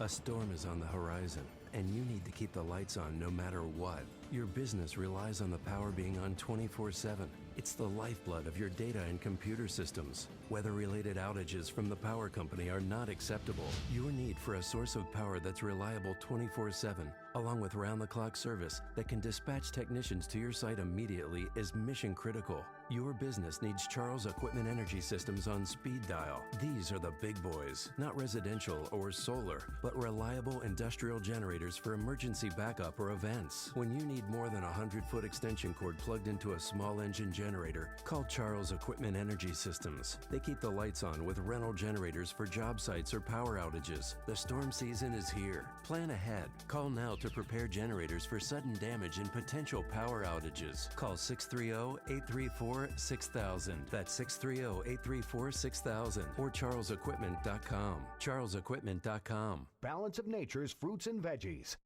It's working great on me. I can't believe it. I've been having a lot of health issues. You know, my muscles, my legs, my knees. So ever since I've been taking this, I've really, really improved. My blood pressures are way down. My cholesterol's are back to normal. I'm in just good shape. I can't believe this thing is going. I even lost 6 pounds when I went to the doctor. And he wanted to know what I'm doing to lose 6 pounds. But I'm not doing anything. I just taking this Balance of Nature, and it's working out for me. And it'll work for anybody, I know. Take Dr. Howard's Health Challenge and find out how to get 2 free sets of fruits and veggies. We'll even ship them to you free. Call now for details. Call 1-800-2468-751. That's 1-800-2468-751. Or go online to balanceofnature.com. Use promo code Chicago. AM 560, The Answer. Sunday, Monday, happy day. Not a happy day. Oh, I knew you were going to say that. Yeah, Erin Moran died over the weekend, 56 years old. She was apparently in a trailer park in southern Indiana near the Kentucky border, which is strange because she was born and raised in Burbank, California. And she ended up there and apparently had some troubles there, too, because at one point in time she was kicked out of the trailer park for partying. So I just remember her wanting to take on Jenny Piccolo. If you want to be stupid, then fight. I'm going home. But on the way, I'm stopping at Jenny Piccolo's and give her a punch. I tell you, these child stars, it's a tough business when it dries up and you're out of the business in your teens, your early 20s, like Erin Moran was. I mean, you saw with Dana Plato and Gary Coleman and so many of the Todd Bridges has had a few problems of his own and many, many others. Corey Haim, Corey Feldman. Mm-hmm. The list goes on and on. It's a tough business. Yeah, I mean, I was more of a Pinky Tuscadero, but I did like. You did have a little crush on her, didn't you? Yeah. All right. Well, rest in peace. I also like Tom Bosley. Okay. Now let's go into the newsroom. Here's Mike Scott. Amy and Dan, another violent weekend in Chicago. Will run some numbers given to us by Chicago police. And a porch collapse leaves one seriously hurt. WIND, Chicago News Time.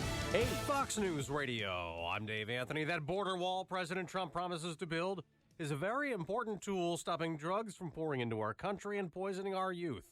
That's what the president just tweeted. Attorney General Jeff Sessions supports it big time. We're going to end this illegality. We're not going to stop until we get it done. Democrats don't want the wall built. House Minority Leader Nancy Pelosi tells NBC. The president, I think, talking about this wall is expressing a sign of weakness. He's saying, I can't control our borders. A fight over funding could be a wall in itself as Congress returns today to work on a spending plan that needs to be in place Friday to avoid a government shutdown. Friction in France. People burning cars protesting the day after a presidential election that was a defeat for both major political parties. Fox's Simon Owens live in Paris.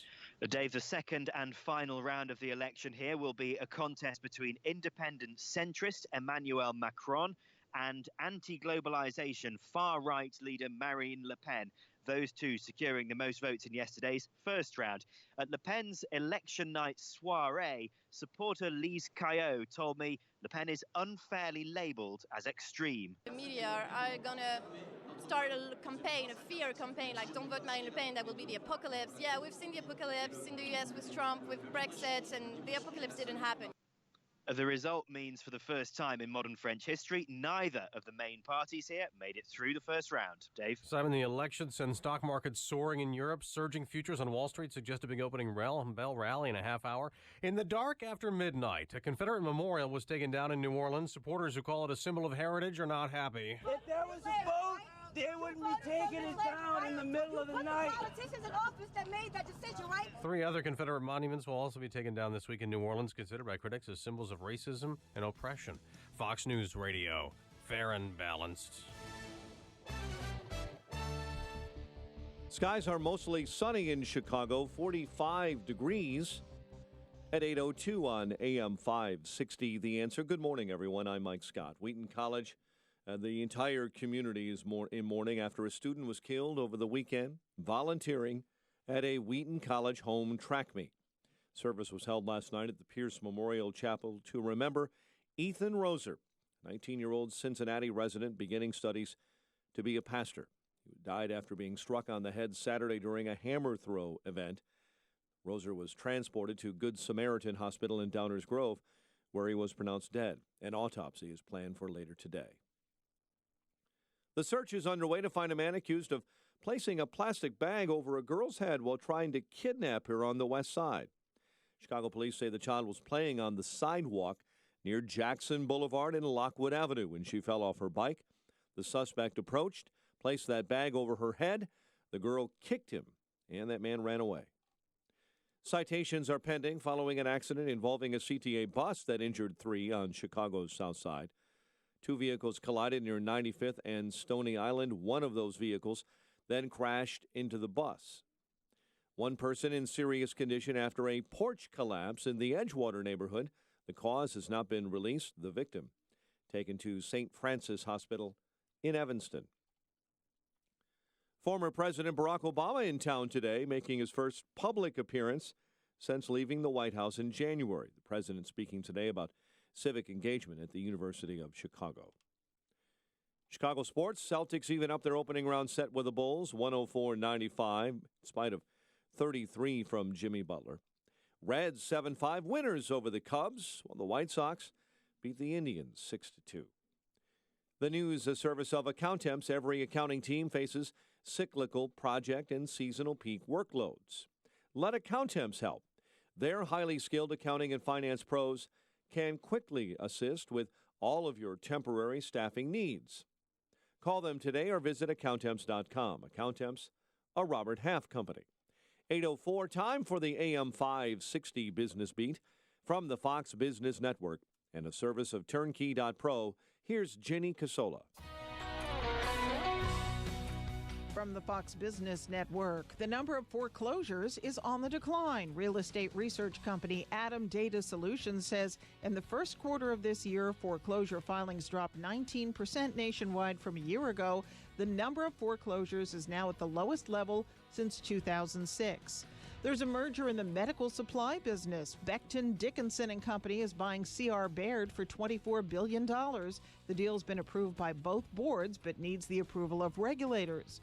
Panera Bread will be delivering by the end of the year and says you'll be able to track your order. It will be hiring more than 10,000 drivers this year to make those deliveries. Futures are sharply higher following the French election, and oil services company Halliburton's earnings for the first quarter are better than expected. The Dow closed down 30 points on Friday. With the Fox Business Report, I'm Jenny Cosola. It's 8:05 and a check of traffic and weather on the way next on AM 560. Are you facing foreclosure, been foreclosed upon, in a bad modification, or just stuck in a bad mortgage? Well, we may be able to help you. My name is Lou Bridges. I'm an attorney with the law firm of Lou Bridges & Associates. We've been helping distressed homeowners like you for over 8 years now. We defend foreclosure actions. We bring claims against the banks and the servicers for wrongful foreclosure and other violations of mortgage servicing regulations. And we help people negotiate modifications of their existing mortgages, often including principal reductions. Give us a call. We provide free consultations. I guarantee you it will not be a sales pitch. We will give you our honest analysis, counsel, and advice regarding your options. Hi, this is Rayanne from Lou Bridges & Associates. I am one of the loan modification processors here, and if you are in need of any additional information in regard to a loan modification, please contact the office. Go to bridgeslaw.net or call 224-513-1231. That's 224-513-1231. Remember, people, never give up the land. Fight for truth and justice. You do that, and I guarantee you'll never be alone. In your business, you trust people who time and time again get the job done. At Indeed.com, we deliver 5 times more hires than any other job site, according to independent research. That's why over 3 million businesses use Indeed when they're hiring. Because getting the job done matters. Right now, we're giving new users a $50 credit to post a sponsored job on the world's #1 job site. Claim your $50 credit at Indeed.com/credit. Terms, conditions, and quality standards apply. Looks like some cable and phone companies are trying to sell home security. But when a burglar sees one of their signs in the front yard, what does it say? Oh, wow, this home has 599 channels. Or, oh, these guys have high-speed internet. But the ADT sign, it says, this family trusts the company whose name means security. So beat it. It's no wonder 5 times more people choose ADT to protect their homes. Learn more at ADT.com and to see licensing and terms and conditions.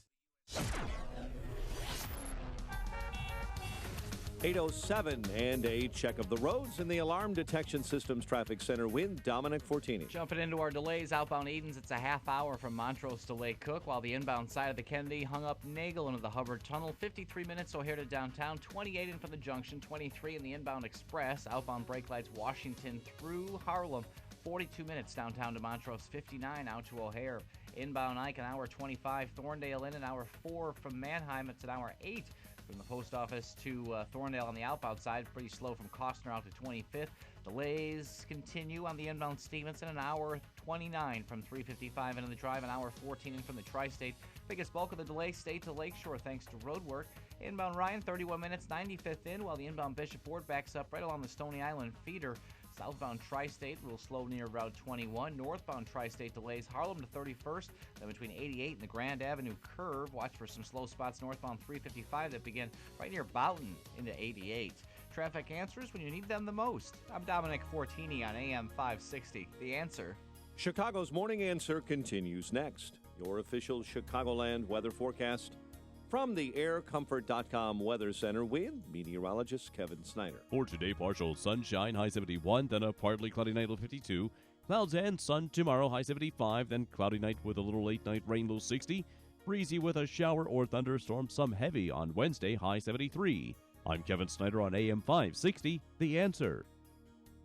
Currently 44. Next news update, 8:30. Chicago's Morning Answer with Dan and Amy continues next on AM 560, The Answer. This hourly segment is sponsored by Wine Time Radio. Every Saturday at 5 p.m. on AM 560. Explore the wonderful world of wine with host James Crooker and Rob Lehner. This is Chicago's Morning Answer with Dan Proft and Amy Jacobson on AM 560, The Answer.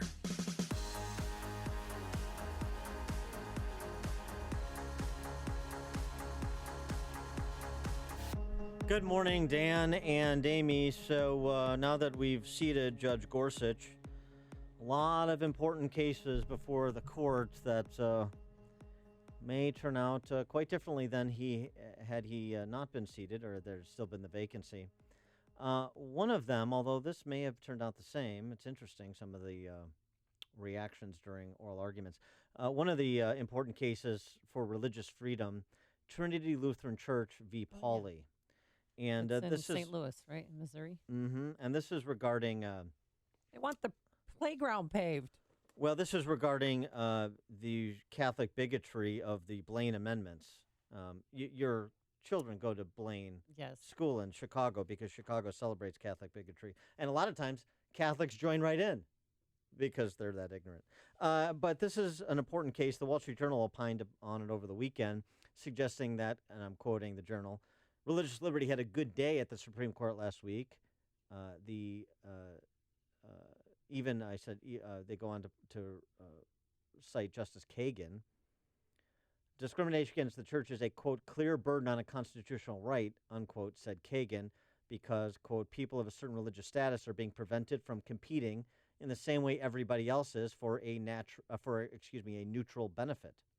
This with respect to funds that are available for resurfacing of playgrounds for safety purposes, and public schools have and public institutions have been using Blaine amendments at the state level to preclude religious affiliated schools from accessing those funds. So it's a narrow issue in terms of public funds, but it has larger implications for religious freedom, including for school choice, perhaps.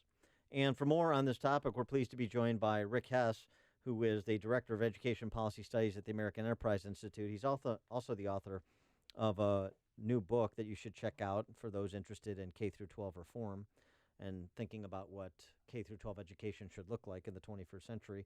The book, Letters to a Young Education Reformer. Rick, thanks for joining us again. Appreciate it. Hey, good to be with you. So, distill the implications of the Trinity Lutheran case for us as it pertains to religious instruction and K-12 education generally. Sure, it's pretty simple. 15 years ago in the Zellman case, the court said that states that states were allowed to give money to students to attend any school of their choice, including religious schools, but this did not violate the Establishment Clause of the First Amendment. What's up here is whether states, in choosing to say, well, you're not allowed to give money to religious schools, are actually creating an undue burden on the Free Exercise Clause of the First Amendment. If the court finds for Trinity Lutheran, depending how it writes the decision, it might very well establish a precedent which says that states are not allowed to unilaterally bar legislators or school districts which choose to allow families to use education dollars to attend religious institutions. So what do you think is going to happen? I think it's pretty clear that Trinity Lutheran is going to win. Not only did the four conservative members of the court and Justice Gorsuch seem sympathetic to its argument, but Justice Breyer has previously made similar points about Blaine. As you guys heard Dan quote Justice Kagan making these points about Blaine. I think the real question is how narrowly or broadly the court might choose to rule on behalf of Trinity Lutheran. And there, we'll find out when they rule.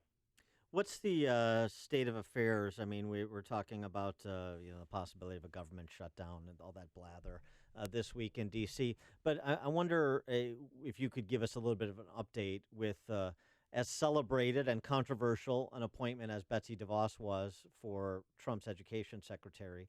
There was a lot of enthusiasm and is a lot of enthusiasm within the school choice movement to say, okay, we're going to get some movement in the direction of school choice from the federal government to the states. What form that takes is a bit up in the air. And if you could, 100 days in, give us a sense of where you think K-12 reform and any meaningful direction from the federal government on this issue stands. Yeah, well, I think one reality is that the Trump administration, I think there was an open question how effective they would be at pushing the things that Trump had talked about a lot. Repeal and replace, some kind of infrastructure bill, tax reform.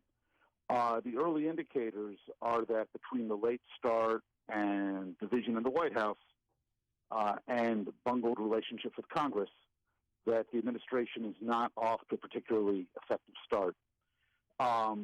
Whether or not you're going to get big school choice legislation is really going to depend on tax reform, because to move a school choice bill as legislation, you would need 60 votes in the Senate, unless they go to the nuclear option for legislation, which I don't think anybody anticipates this early, if ever. And you only have 52 Republicans. You're not going to get 8 Democrats to support a school choice bill in the Senate. So what they can do is they can do a tuition scholarship tax credit as part of tax reform, where you only need 50 votes in the Senate, plus Vice President Pence. But that depends on the Trump administration being able to move tax reform. And it also depends on whether or not Congress thinks, school choice is a high enough priority that it wants to make sure that that gets written in at the early stage and baked into the bill. Right now, even the administration seems unclear when and if it really expects tax reform to move. And I think the politics of this are complicated enough that if tax reform does move, it's certainly not a slam dunk that there will be a school choice provision within it.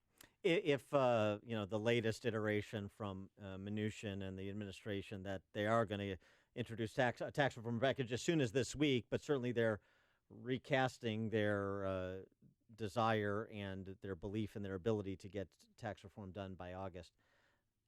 And something like the tax credit you're talking about was included. How would that function? Particularly, how would that function in a state that would be in opposition to school choice like Illinois?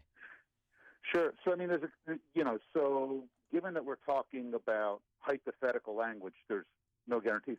But I think what most folks are thinking about is tuition tax credits for scholarship organizations. In 17 states, the tax code allows individuals or corporations to write checks to entities that give scholarships to low-income children, and they can use those scholarships to attend the school of their choice for K-12. You would see a federal tax credit created for that same purpose. If it was federal, it would obviously apply in all 50 states, so it would apply in Illinois just like it would in any other state. President Trump, when he was running for office, talked about a $20 billion school choice program. It appears that what they would talk about as doing for the tax bill, partly in order to make the numbers work, is something that would be much smaller. The idea might be that over 10 or 20 years it would grow to $20 billion. But they would probably be thinking about a $250 million tuition tax credit to start. So the 10-year projection is only about 3 or 4 or 5 billion, which makes it much easier to fit within Congressional Budget Office calculations.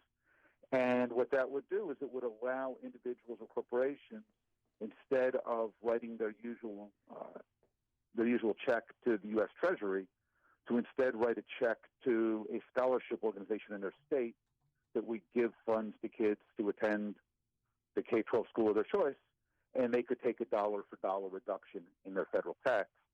Of course, you might very well have a lot of people who want to write a lot more than $250 million in checks, so you would need some kind of system for rationing and allocating this across states and limiting the amount of money that folks are allowed to give.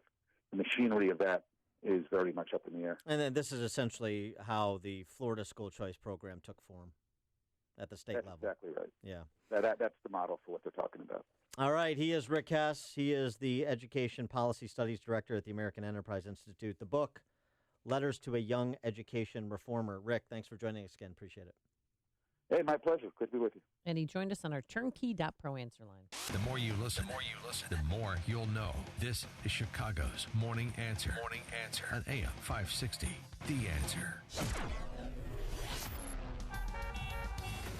Plenty of sunshine today and warm, a high of 72 degrees. Tonight, some patchy clouds, low of 52. And for your Tuesday, it's going to be pleasant once again. Some high clouds and sunshine and even a little bit warmer, highs in the mid to upper 70s.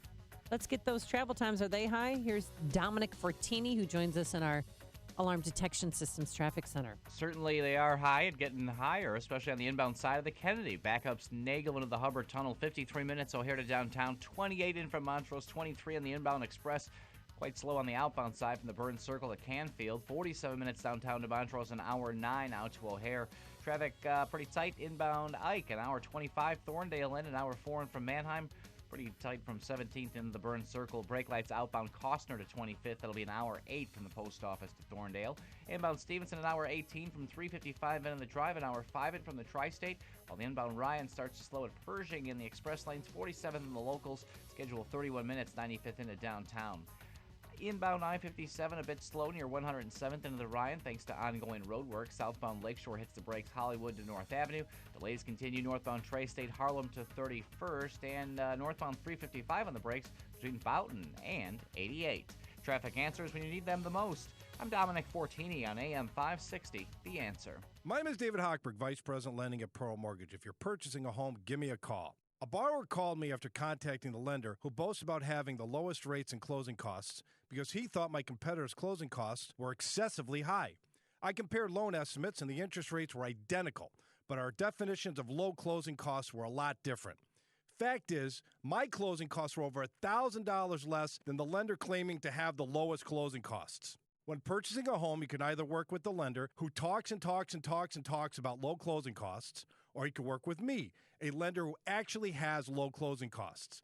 Then think of all the things you could do with an extra $1,000 when we originate your loan, like pay for the movers, buy a new computer, new TV, maybe new carpet for your new house. I've helped thousands of AM 560 listeners, but I can't help if you don't call 312-751-1333 or visit am560david.com. Pearl Mortgage, an equal housing lender, Illinois Residential Mortgage License T 4358, and MLS 19186.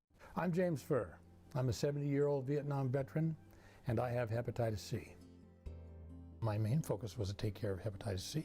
Taking Balance of Nature did other things for me.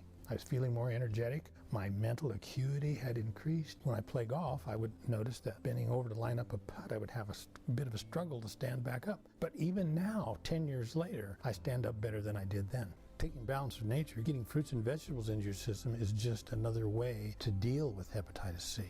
I will live happily with hepatitis C instead of feeling like I want to die because someone's trying to cure me of it. But thanks to Balance of Nature, I live a normal, happy, healthy, pain-free life.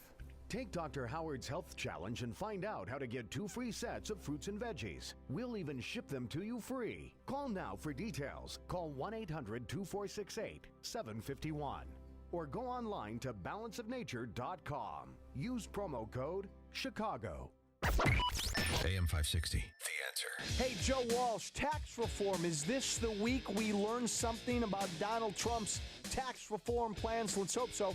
I'll have more when Freedom returns at 5. So, Amy, you're going to have to break this to Mike Scott because I just don't have. You don't have the stones I don't have the to do heart. it? I don't have the heart to do it. I Oh. don't want to break his heart. But remember, we've had this discussion before. Yes, we have. Because I'm a proponent of eliminating gender, sport by gender.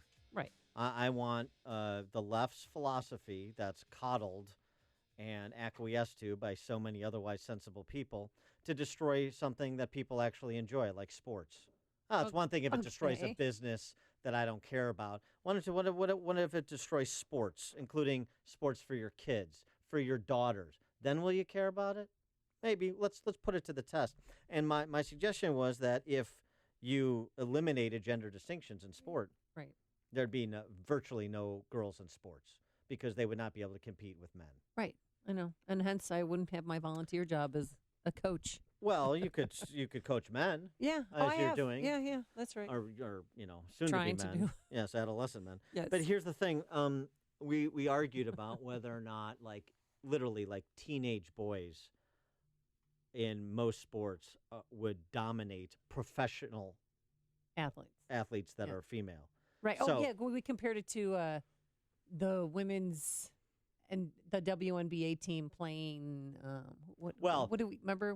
I think no, the high school. The McDonald's All-American team. McDonald's All-American. They do destroy any WNBA team, but I even think a good high school team, and this is where we got into a bit of a disagreement.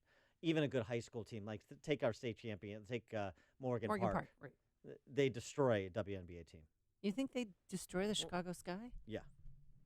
And soccer too. Oh well, soccer that's going to be a little bit more advantageous.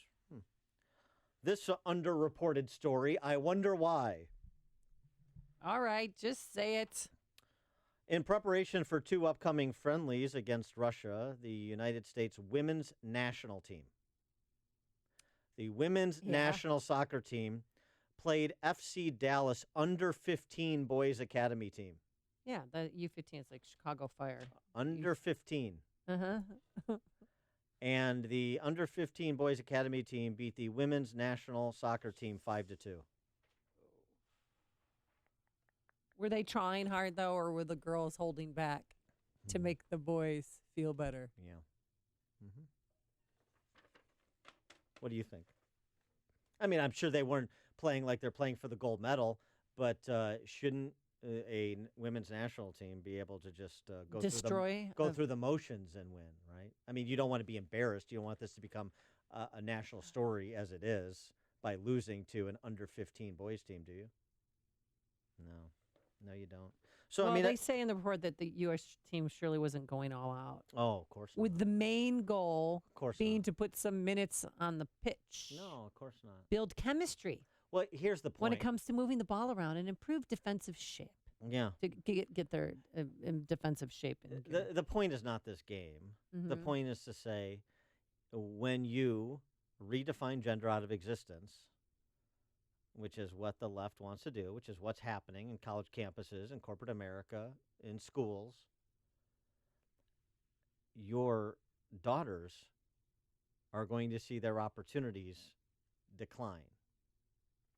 What'll happen the next time they play, let's say in 5 years, and this is the good news for the women's national team, because I think the outcome will be different. The women's national team will be all transgendered men, right? And the under-15 boys team in Dallas will be all transgendered girls. And so that, So then it'll really be a killing. Then you got a national team that's ready to play Russia. You know what I mean? So that's the good news. Is it good news? Destroying sport by taking the policies we indulge in other aspects of our life and applying it to sport, since that has become very politicized too. ESPN, very left. Most sports writers, very left. A lot of the athletes opining on these things, from the North Carolina bathroom law, NCAA boycotting.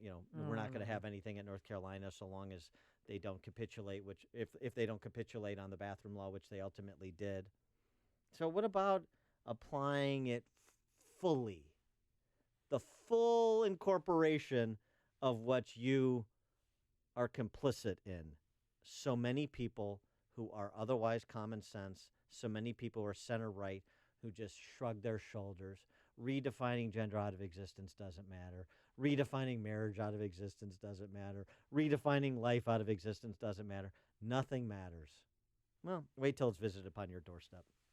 There's only one radio show in Chicago talking about today's biggest stories and telling you what they really mean. That show is this one, Chicago's Morning Answer on AM 560, The Answer. Oh, this roof is so needy. Call Crumweedy. How do you spell that? Krumw. Oh, just go to myroofisneedy.com. If your roof is needy, call Crumweedy. This is Greg Olson of Crumweedy. And I'm Mark Olson from Crumweedy. We are a third-generation family-run business, and we have been doing Chicagoland roofs since 1953. You can't do that unless you do really great roofs. We share the same conservative values as you, and we want to do your roof. Here's what you can expect. First, no high pressure. You make the choice. Whatever option you choose, count on getting a roof that lasts at a fair price. You see, application is the key. We follow the manufacturer's specifications so your warranty is intact. A lot of companies don't do that, and that could void your warranty. Our installation is outstanding. No horror stories here. The roof you need that will fix your problems. When your roof is needy, call Crumweedy. Go to myroofisneedy.com. myroofisneedy.com. Hey, spring is here. The birds, the bees, and allergies, don't you know? But guess what? Why do you have to sleep on a pillow you're allergic to? Just get a MyPillow because, of course, it's hypoallergenic. A good night's sleep is so important for your health. And all along in this month of April, you can receive 50% discount on that MyPillow 4-pack. What's that? Well, 2 premium MyPillows and 2 Go Anywhere MyPillows, all for the price of 1. And with the MyPillow, you can move the patented fill to give you the exact support you need, regardless of your sleep position. Mike Lindell, founder, makes them right here in the good old US of A, and you can wash and dry your MyPillow. And, of course, you'll get the 10-year warranty and a 60-day money-back guarantee. So get 50% off your 4-pack by calling 800-489-0201. Use the promo code Amy, or just visit mypillow.com. That's 800-489-0201, promo code Amy. The good news? Our business is growing. The bad news? We have to hire again. The searching. Where do we look? What if we hire the wrong person? Actually, we could use ZipRecruiter. ZipRecruiter? ZipRecruiter makes hiring fast and easy. With one click, our job would be posted to 100 leading job sites. But are the candidates any good? You bet. As soon as we post our job, ZipRecruiter starts identifying the best matches and notifies them to apply, all within minutes. Well, Whether you're looking to fill one position or 20, find the best candidates fast with ZipRecruiter. Find out why ZipRecruiter has been used by hundreds of thousands of businesses in a variety of industries nationwide. Right now, you can try ZipRecruiter for free. Just go to ZipRecruiter.com/work. That's ZipRecruiter.com/work. ZipRecruiter.com/work. AM 560, The Answer. Updating that American Airlines story about the woman in the stroller and the crying and that D-bag from first class who tried to pretend to be a man. Lionel Hutz-Demetrio representing the woman with the stroller. Of course he is. There you go. And I can't wait for the headline whore Pauls to introduce legislation or call for congressional hearings or something. Okay. I'll call it the stroller law. But first, let's go into the newsroom. Here's Mike Scott. 44 degrees. Wheaton College community in mourning this morning after a student was killed over the weekend volunteering during a home track meet. Services held last night to remember 19-year-old Ethan Roser at the Pierce Memorial Chapel. Congress on the clock today. Lawmakers returning from a 2-week spring break. Federal government runs out of money at week's end without a continuing resolution to extend funding. Government shutdown this week would have a destabilizing impact on global world affairs, send the wrong message to North Korea. Is it acceptable? Can we live in a world where Kim Jong-un possesses not just nuclear weapons, but the ability to deliver those weapons against the continental United States? Can we live in a world like that? Senator Marco Rubio on CBS's Face the Nation. Also this morning, Defense Secretary Jim Mattis is in Afghanistan, meeting with Afghan officials and U.S. troops. President Trump will host a rare meeting of members of the UN Security Council today, amid growing tensions on the Korean Peninsula. An American war monitor in Ukraine is dead. That man, a member of the Organization for Security and Cooperation in Europe. Search is underway to find a man accused of putting a plastic bag over a girl's head while trying to kidnap her on Chicago's West Side. Another weekend, another bout with gun violence in some Chicago neighborhoods. Police say as of late last night, 7 were killed, 31 others shot and wounded over the weekend. One person in serious condition after a porch collapse in the Edgewater neighborhood. The victim hospitalized at St. Francis Hospital in Evanston. The cause has not yet been investigated. Former President Barack Obama in town, making his first public appearance since leaving the White House in January. The former president will speak today on the campus of the University of Chicago. Celtics even their opening round series with the Bulls with a 104-95 victory. Jimmy Butler had 33. That series tied at 2 games each. Reds over the Cubs 7-5. White Sox a Sunday win over the Indians. And the news a service of NTB. Get your 5-quart conventional oil change today. Just $19.99 plus $3 disposal fee for tires, oil, service, and repairs. National Tire and Battery. That's all you need.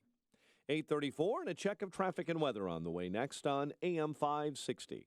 Mike Gallagher doesn't understand why Republicans tear each other down. Why do Republicans act this way? Why can't Republicans embrace the power of unity, the ability to legislate and make change and fulfill the campaign promises of the guy who's at the top of the party and seems determined to do what he said he's going to do? The Mike Gallagher Show, weekdays at 9, right before Dennis Prager at 11 on AM 560. The Answer. This hourly segment is brought to you by Papa Nicholas Coffee. Papa Nicholas Coffee, roasted fresh daily in Batavia, Illinois. A good parking lot is essential to a good building and a good business. This is Kevin Berquist. My company is SKC Construction, home of GreatParkingLots.com. Great parking lots. The name says it all. We make your parking lot great. We are an industry leader in seal coating. You can trust our company to do the work for your company. We have the same traditional values as you. We use a process and application that makes sure you get a great job that lasts a long time. I guarantee you'll have a good experience. Go to our website, greatparkinglots.com. Check it out, greatparkinglots.com. Go to greatparkinglots.com. Schedule a free inspection and get a quote to make your parking lot a great parking lot. Save the expense. Fix, don't replace. Contact SKC Construction now for commercial parking lot seal coating and maintenance. SKC Construction, home of greatparkinglots.com. greatparkinglots.com.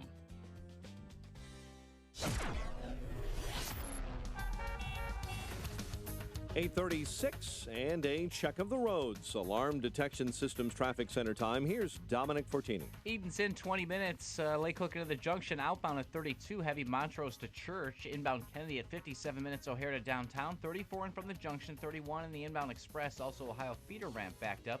Outbound delays from the Burns Circle out to Sayre on the west end. 39 minutes downtown to Montrose, an hour out to O'Hare. Pretty thick. Inbound Ike, an hour 14 from Thorndale in, 57 in from Manheim. Delays outbound, have some brake lights on. Costner to 25th, costing you 58 minutes from the post office to Thorndale. Still pretty slow. Inbound Stevenson between the Rhine and Lakeshore Drive, an hour 18 from 355 in, an hour 5 in from the Tri-State. Double-digit delays continue on the inbound Ryan between 47th and the Burns Circle. 32 minutes, 95th into downtown with slow spots. Inbound I-57 near 157th. Southbound Lakeshore heavier between Hollywood and Chicago. Pretty thick traffic on the northbound Tri-State from 95th into 31st.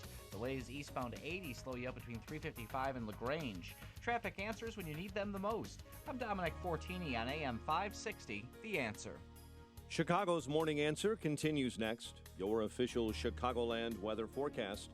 From the aircomfort.com Weather Center, partly sunny and nice today, high 72. Currently 45. Next news at 9. Chicago's Morning Answer with Dan and Amy continues next. On AM 560, The Answer. This hourly segment is brought to you by Military Mortgage Talk with host Tony Gatliff. Sunday mornings at 9 on AM 560, The Answer. When you've got questions, he always has an answer. It's Sean Hannity this afternoon at 2, right before Joe Walsh at 5 on AM 560, The Answer. Good morning, Dan and Amy, and cuckoo cuckoo, Mrs. Macron, the wife of the leading vote getter in the French presidential election, who will go to a runoff against National Front candidate tell him the big Marine news. Le Pen. Emmanuel Macron. His wife, Bridget, he met many years ago, about 23 years ago. He was a teenager. She was his drama teacher. Yeah, he was 15 years old at the time. When he left schooling, when he left her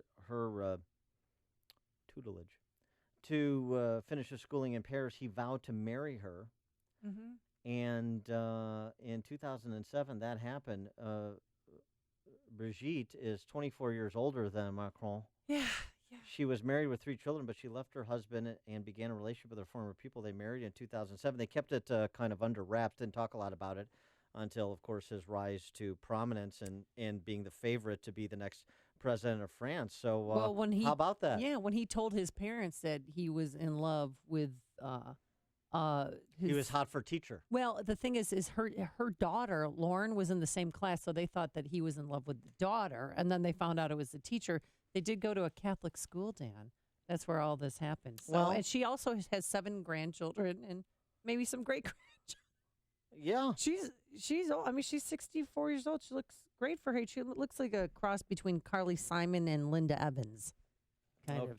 Yeah. Yes. So there you go. But hey, I'm pulling for. Are they going to have any kids, Dan? I think they've decided against having a family at this point.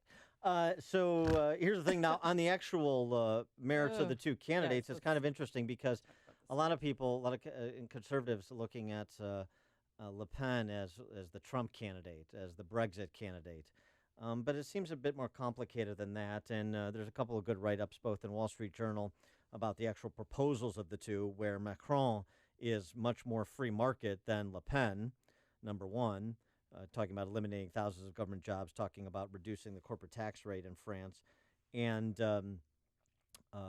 number two, in National Review, Tom Rogan has a piece where he distinguishes between Trumpism and Le Penism, if you will.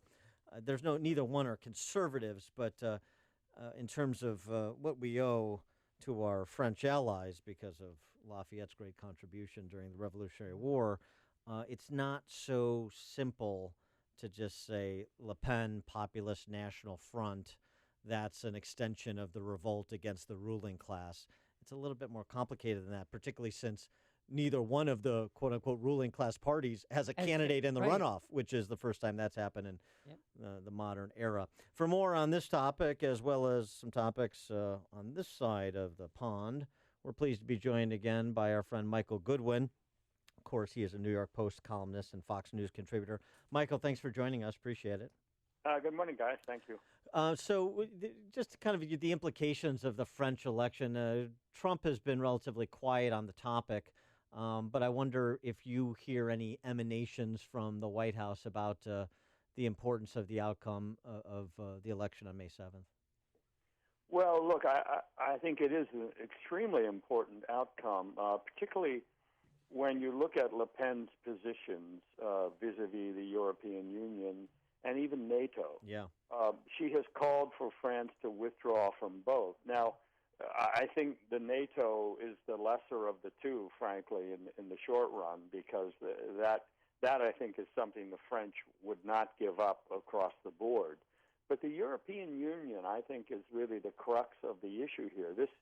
What this comes down to is pro-European Union or anti-European Union. I mean, I think you can slice the electorate, you can look at the various positions, but fundamentally that is the great divide in the French electorate right now.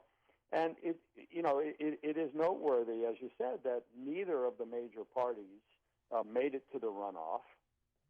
So you really have two outsiders, and Macron's personal life is certainly food for gossip.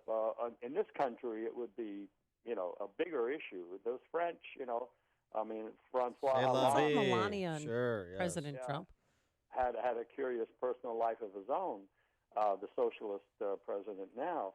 But look, I think that this is where I do believe that Le Pen does represent the Brexit Trump impulse, which is that she's more of a nationalist than a globalist, and the focus on the European Union is a very big deal. If France were to vote her in, and if she were to be serious about withdrawing from the European Union, that would and pull it off, that would be the end of the European Union. France and Germany are the heart of it. It can survive almost any other defection except either one of those two. And so I think that is why you see everybody of the establishment rallying around Macron, is that that is the key litmus test for them. But look, I have no way of predicting what's going to happen in the May final round, but I think that this is already advancing this issue to make it this far, albeit with something like 23% of the vote, which they each got. This is a remarkable event in French political history. Yeah. And it is a remarkable event in Europe's history that this great conglomeration, which was supposed to be the future of Europe, first the Brits won out, and now the French, a sizable French part of the electorate, wants out. So something is changing dramatically in these countries. And look, I compare it to what Trump was able to do in this country and Brexit. I think what they do share, what these three nations share, is that the establishment is so arrogant and so tone deaf to what is going on, why people are so angry at it. They don't negotiate with it. They don't compromise. They just demonize. And what we saw in France is the same thing we saw in Great Britain, the same thing we saw in America, which is if you don't agree with me, you're a racist, you're a bigot, you're stupid, you're an Islamophobe. Le Pen is getting the same treatment that Trump got and that the Brexit supporters got. That's where I think the fundamental issue lies. Deal with the people who are dissenting. Don't demonize them. but that seems to be beyond the ability of the European Union masters. And over the weekend, I saw an interview with Le Pen, and she's embracing the Trump endorsement tweet that he tweeted out. But do you think she's taking it one step too far? I know immigration's important, especially because of the number of attacks that they've had. But I read that she wants to shut down mosques. Right. Look, I think that that's why I said in my column, she's far more incendiary than Trump. And all of the comparisons do not stand up. I mean, they are not the same person. They do not have the same program. But France, as you say, Amy, really does have a much more serious terrorism problem than we do right now. I mean, it is. I mean, again, the attack last week on the police officers, the guy who was killed in the attack, the attacker, was a known extremist. That the police had investigated him over reports that he was planning an attack on the police just 2 months before he actually carried one out. We hear that every time there's an attack, that these people were on the radar. So, and don't forget, France has had effectively emergency law, under since November of 15. It's almost like not quite a military law, but emergency measures allow the police a lot more freedom, and yet they still cannot stop these attacks. So I think this is a really serious issue. She's also called for the end of all immigration. So these are draconian moves that I think will probably hurt her in the final election. But I think for now, what she has pulled off is an amazing testament to the mood in France. And to be clear, Priebus said on Meet the Press yesterday, in no way is Trump endorsing Le Pen. Trump tweeted out yesterday, there's a very interesting election going on in France, so let's not align them too closely. I wanted to get your take on Trump, though. There's an interesting piece in the Washington Post over the weekend about Trump's obsession with cable television. And the idea among detractors of Trump, and I know you have a very good relationship with him, and you've gotten a lot of exclusive information from Trump and the administration, but the idea that Trump sometimes is focused on great ratings, and great ratings sometimes translate into good public policy, and great ratings can also not translate into good public policy. And his detractors suggesting that you're getting a little bit of both because he follows what's great on TV rather than what is uniformly great for the country. Is that a fair criticism? You know, I haven't read the piece, but the way you described it, I would say yes. I mean, a train wreck would make great TV. Right, right. But it wouldn't be good for the people involved. So, look, I don't know how much TV the president watches. I know he does watch a lot. He seems to respond to a lot of what he watches. Whether that's hours a day or just minutes at key times, I have no way of knowing. Whether people flag things for him and tape it, it's impossible to know, really.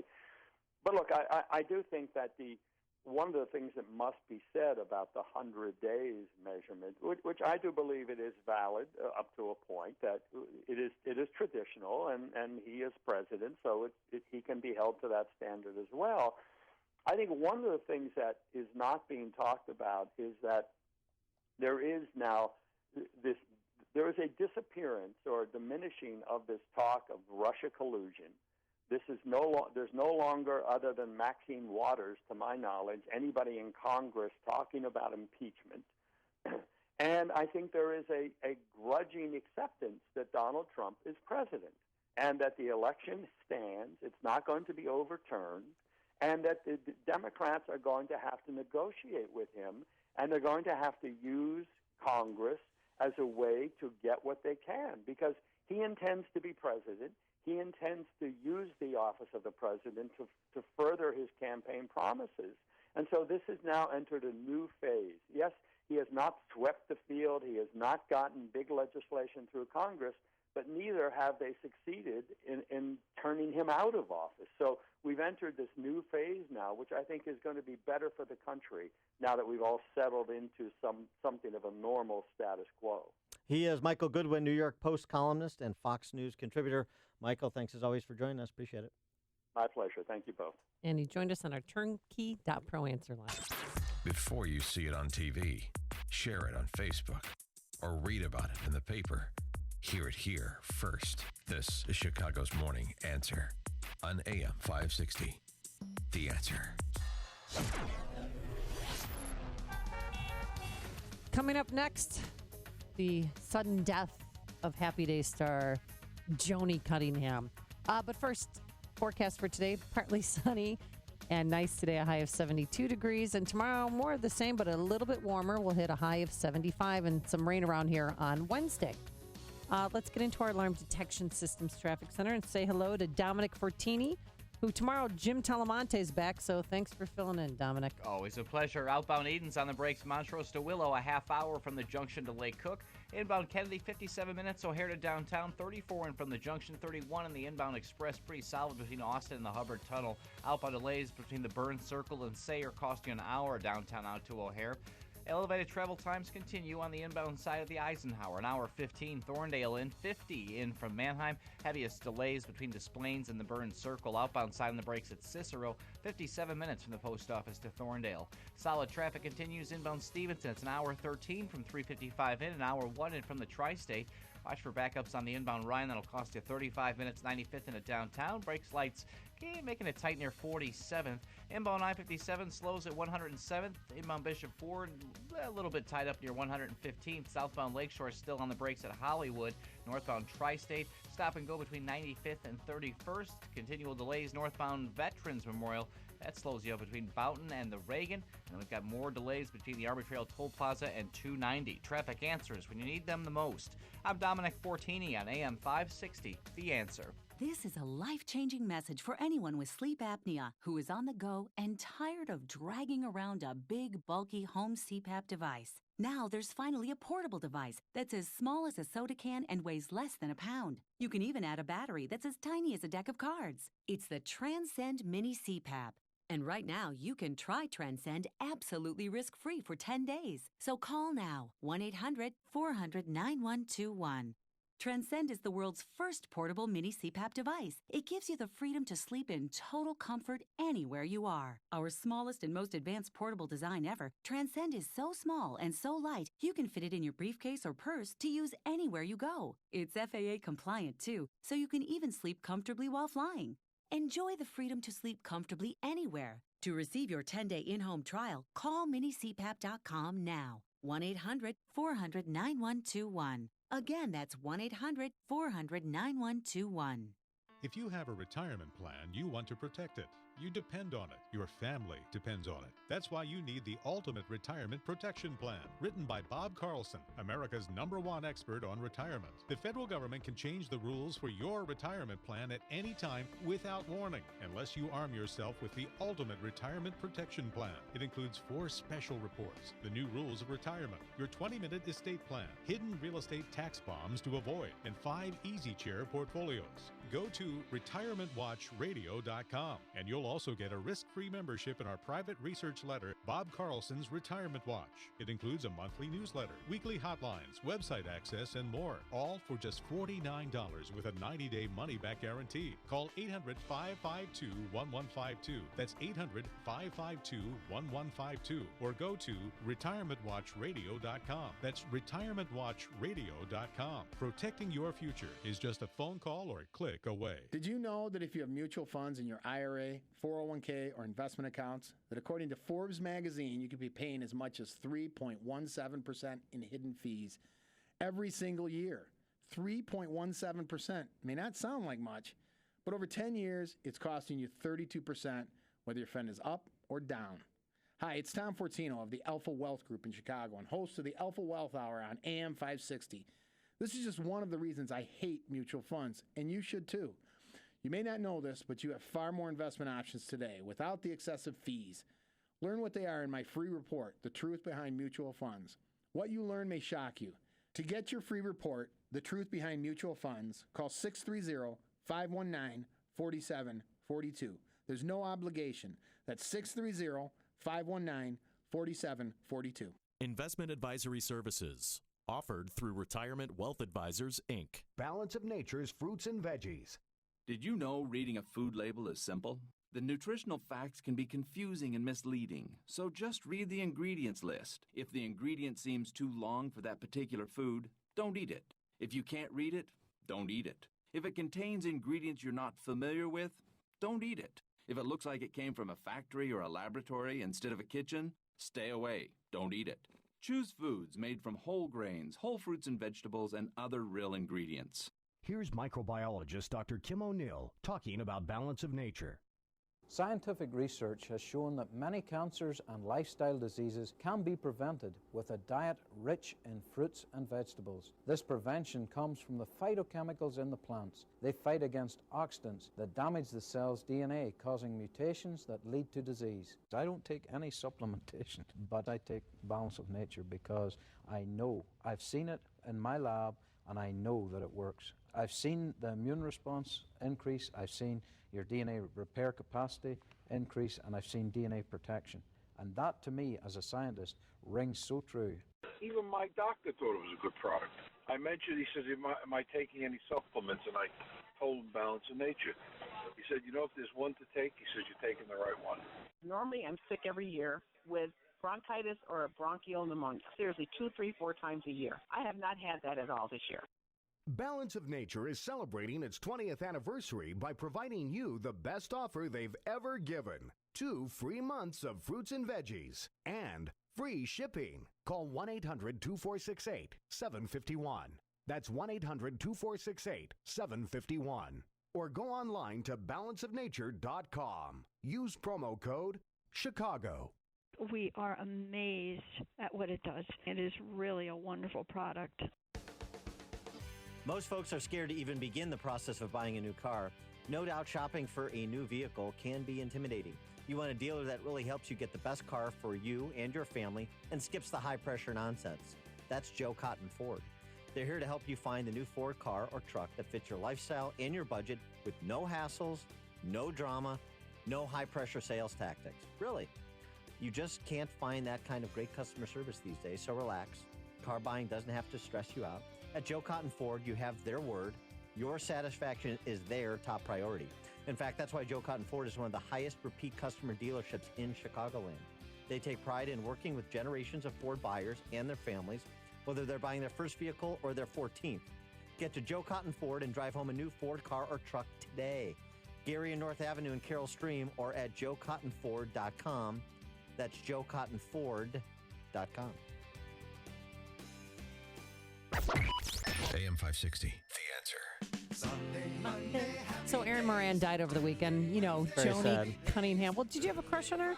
Yeah, I mean, she was when she grew up, when it was like Joni Loves Chachi. Oh, yeah. I was trying to move in on Scott Baio on that action. Scott Baio hasn't responded yet, but Marion Ross, who played her mom on Happy Days, did. She was the quickest, fastest little kid. Wonderful. And she was kind of a funny-looking little kid at the beginning. And then she got more beautiful and more beautiful. This breaks my heart. Breaks my heart. And Henry Winkler wrote, "Oh, Erin, now you'll finally have the peace you wanted so badly here on Earth." Because she had some drug problems. And Fawn's not Henry Winkler's best role. I would take What? him Barry Zuckerkorn in Arrested Development for sitcoms. How many cast members can you name? Real names? Ralph Malph. Donnie Most. Thank you. Don't help her, All right. Mike. Potsy. Williams. What first name, please? Give me Anson. Al. Come on, easy one. His name's Al. What's his last name? Al guy. Molinaro. Come on. Thanks for making us part of your morning. Now here is Mike Scott. We have a sunny day ahead. WIND Chicago News Time is 9 o'clock.